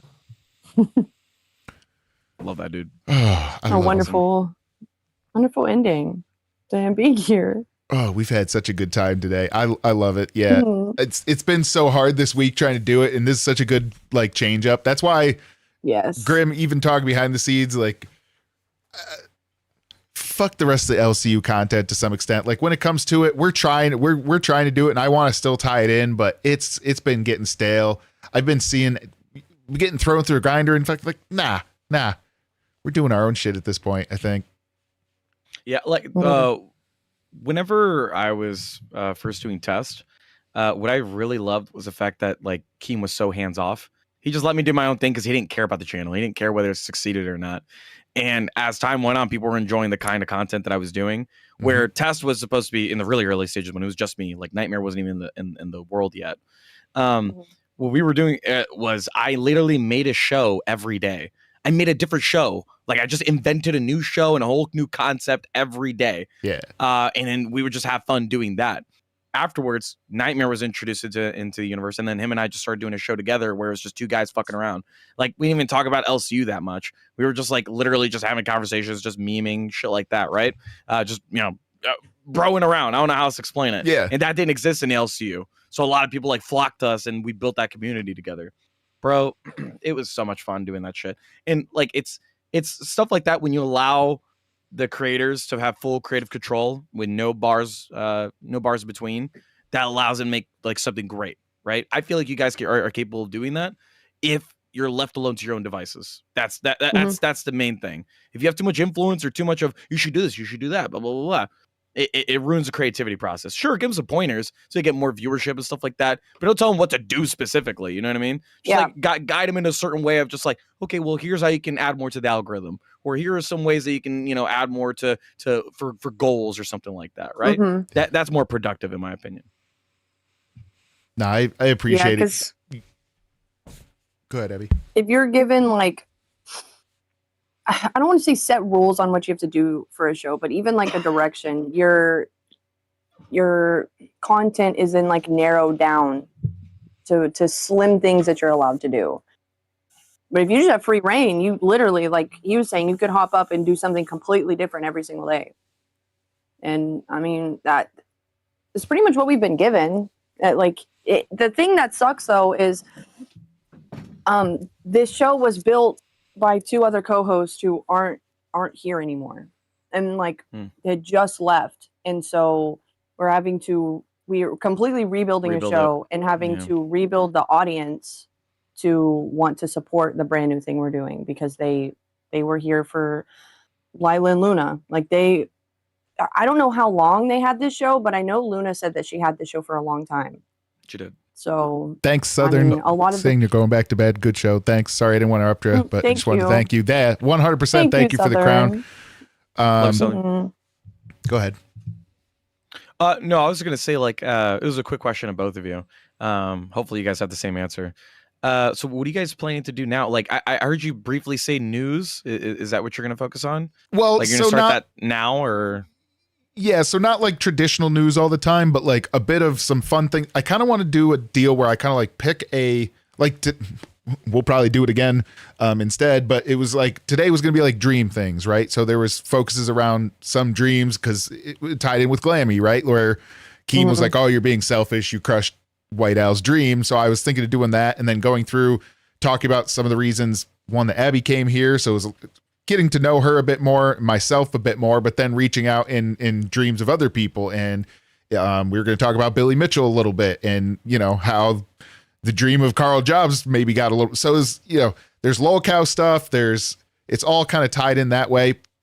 And then I do like doing a lot of the jump around stuff. So I have an exercise ball here I was going to do some things with today, but you know, I'll have that for tomorrow instead, because I like getting up and moving. Like that's one of the biggest things. And now that it's just starting to warm up, I will be able to start doing some things where I can go in my garage now too and start doing some activities.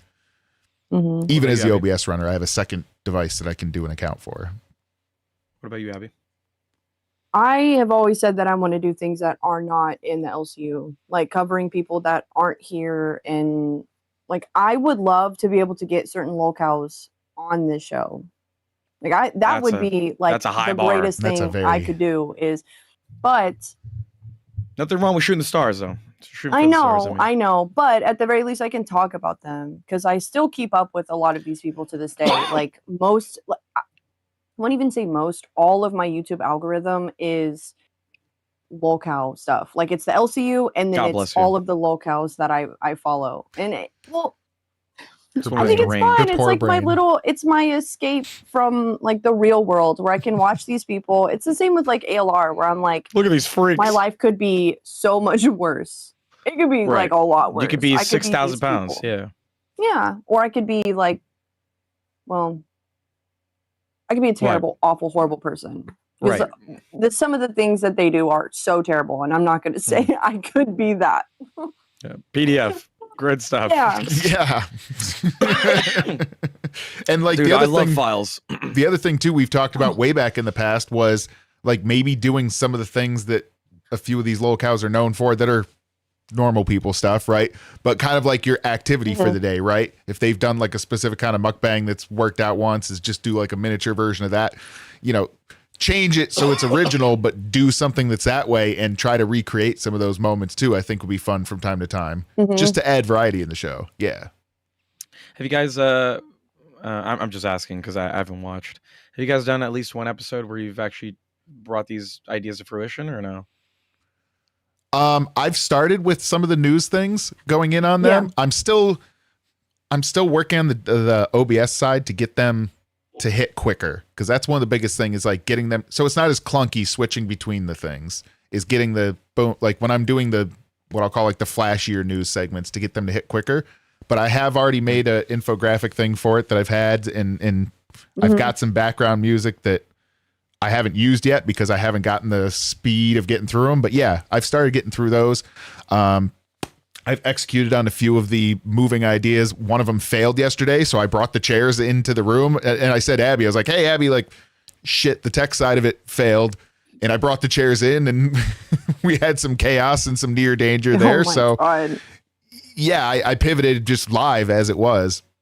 You got the axe throwing thing. Oh yeah, yeah, the knife throwing thing for it. Yeah, I've done some of those. So like I've tried to start getting into them, and as we do them, I'll figure out what works, what doesn't, and like some of them where it was just like, oh, I thought it was going to be on camera this way and it just didn't hit. But like I feel like some of them are starting to play out. Yeah. I mean, it seems like the audience really likes the news thing too. Like it's I've gotten good feedback from the LCU. Yeah, because again, like every single show here is about the LCU, and like I get it, like especially if you're involved in a drama, like you have to talk about it. But at our time slot, every other show has already talked about the drama, unless it's happened after Reapers, which is now at 10 p.m. There's like 3 or 4 shows before ours, and those usually don't produce like drama or anything like crazy. Like those are entertaining shows, but they don't. There's nothing happening, and I don't know. Like that, I feel like people don't really care about my opinion on it. Like as after so many people have already given their opinions, and if mine is the exact same, it's like I don't really see the point in going over it. You hit the hammer on the nail there. I feel like a lot of people don't realize.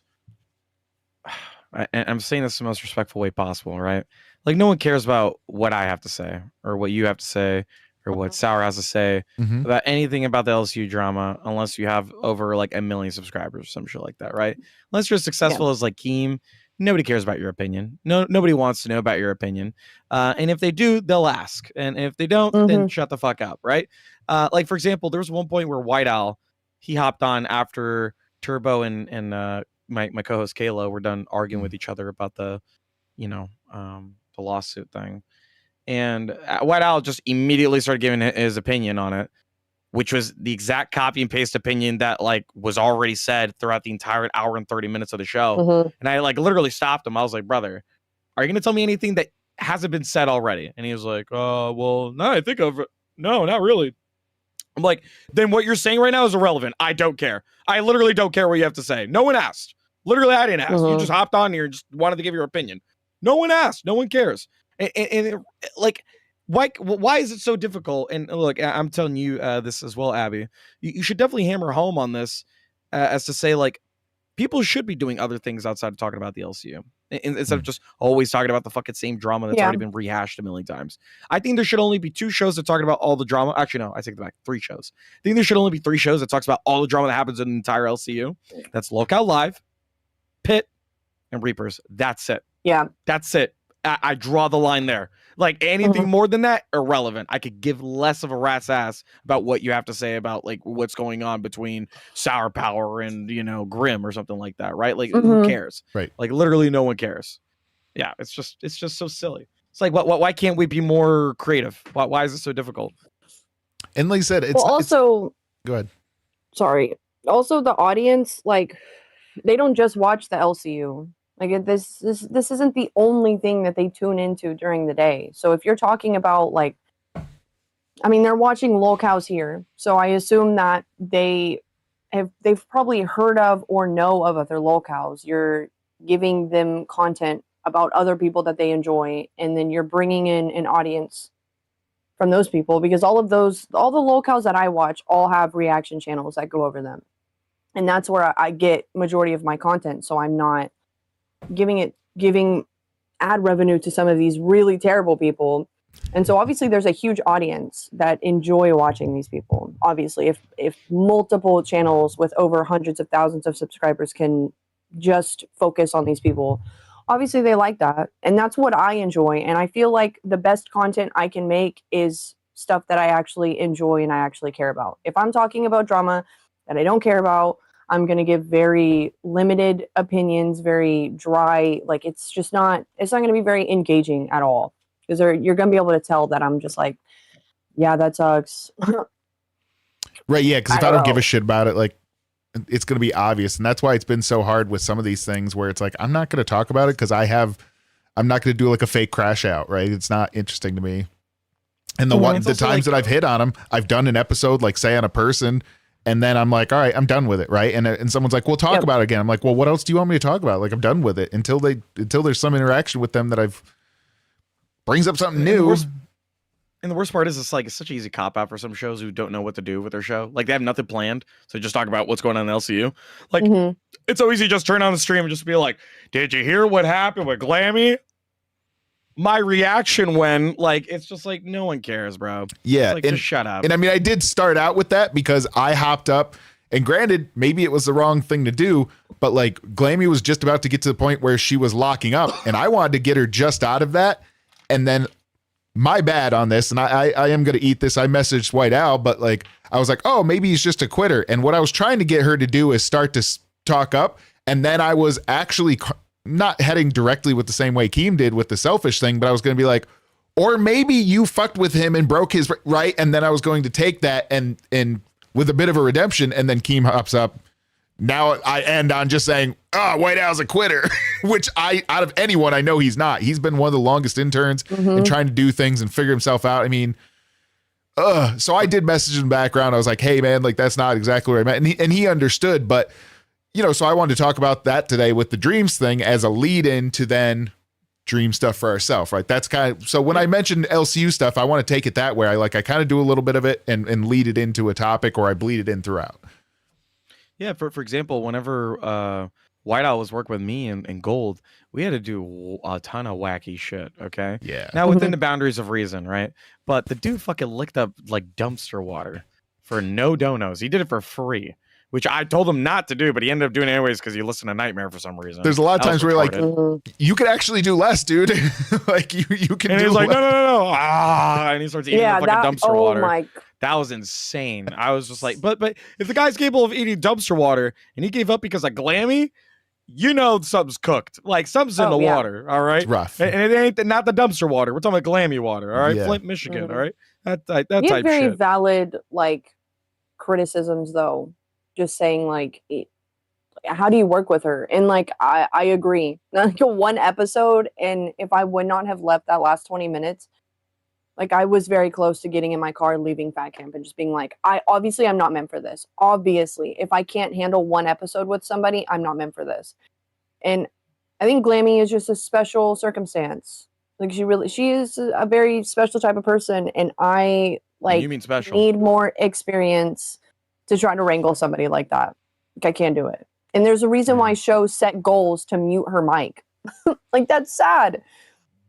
That's so sad. Yeah, I think But I'd we have were hard hitting time them. on a show day to day, but like in conversing with her, I feel like I start hitting on some of those points. So it's like this is going to sound fucked up, but like I've been practicing how to talk to people like that in the background, the VCs, so that during the shows I could start getting better with it. And I have a good rapport with her, you know, to that extent. So, but I can understand on a show it's tough. And Are you saying you're the next Shifty?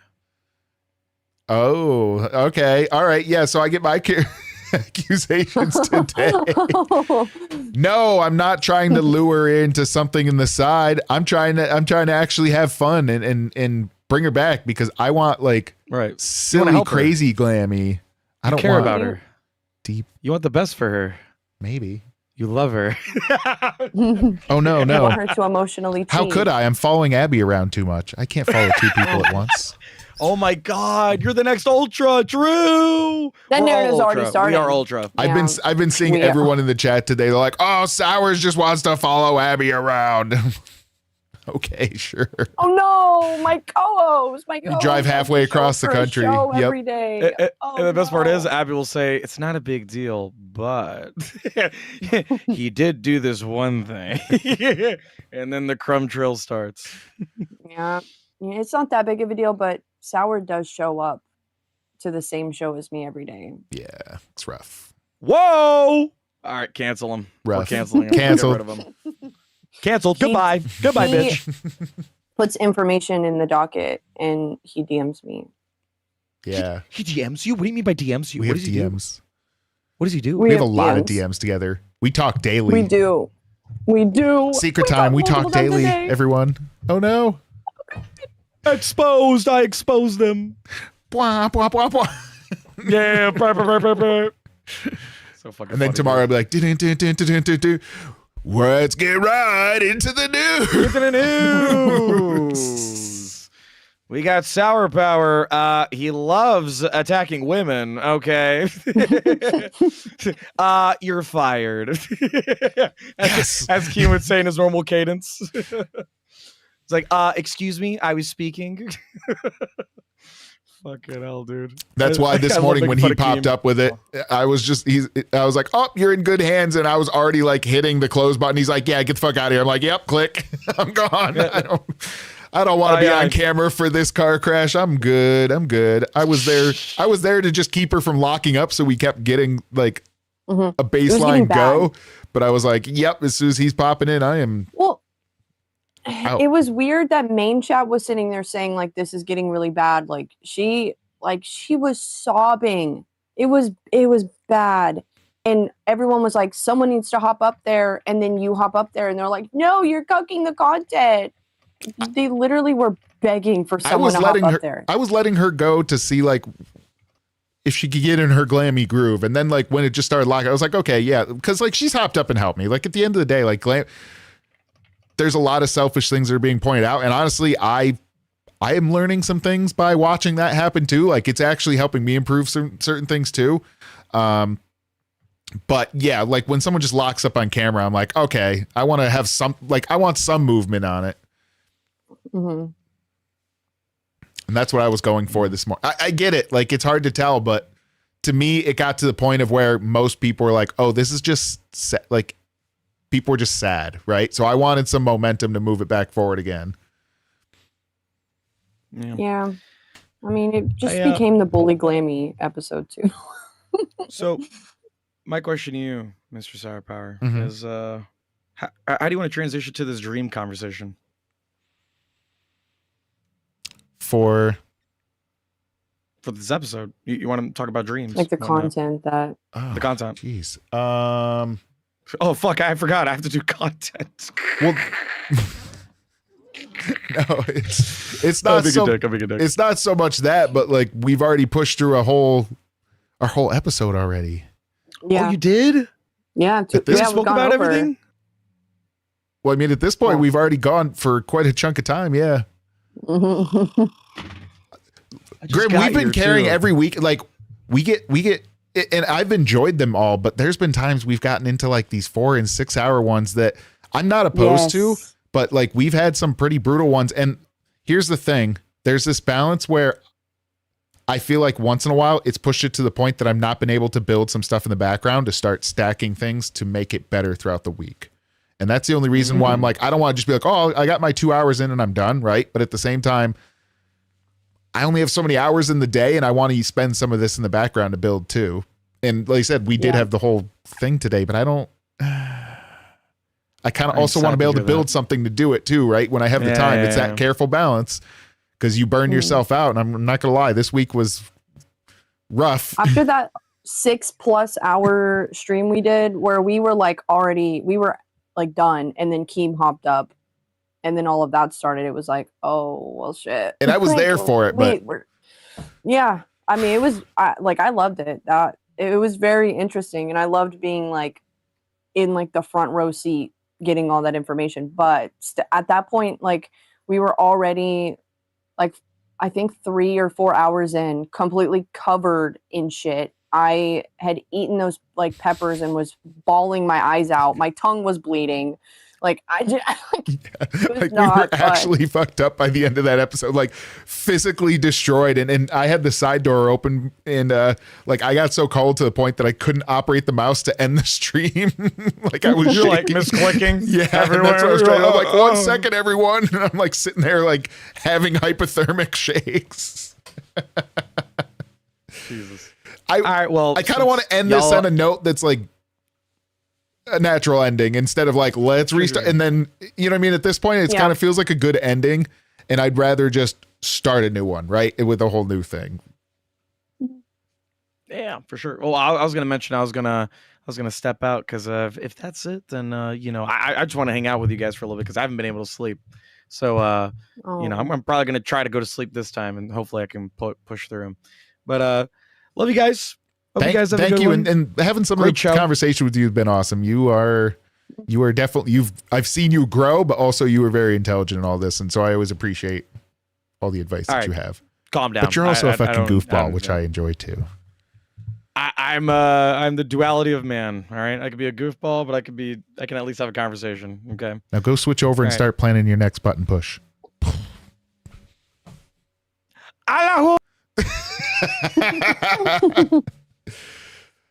Well, Abby, another episode that we got something unexpected and fun.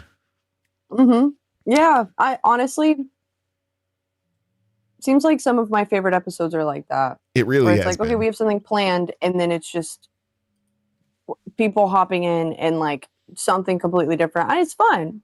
I don't know.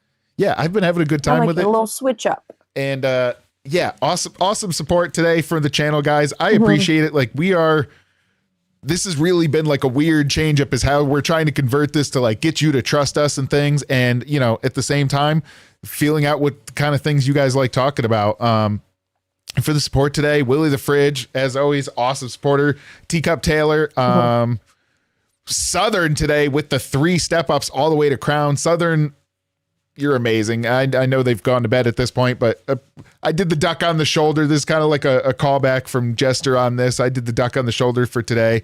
Auntie Bunny too. And let's see. Yeah, so that was all of them. Guys, thank you so much for it. We're going to start working on some stuff. We actually have a docket team member or a docket team meeting that we're going to have on the weekend as well. So we're going to start getting with those guys as well and start getting things for it because I'm very excited to build the thing. Abby, do you have anything else for it while I look for who I'm redirecting to? It was a good show. I liked that a It was an lot. amazing show. I did. There were some good conversations that happened. I think I don't know. I like when other hosts come up, and like I saw some people saying that they wanted to like hop up here. If they're not interns or anything, and they were wanting to hop up. I can't give you an intern role. I can't give you a host role. I can't do any of that. But it is good to just get like your face out there in the LCU at all. Any screen time, honestly, is like a good thing. So then when you do inevitably do a tryout, which I know Class. Cash.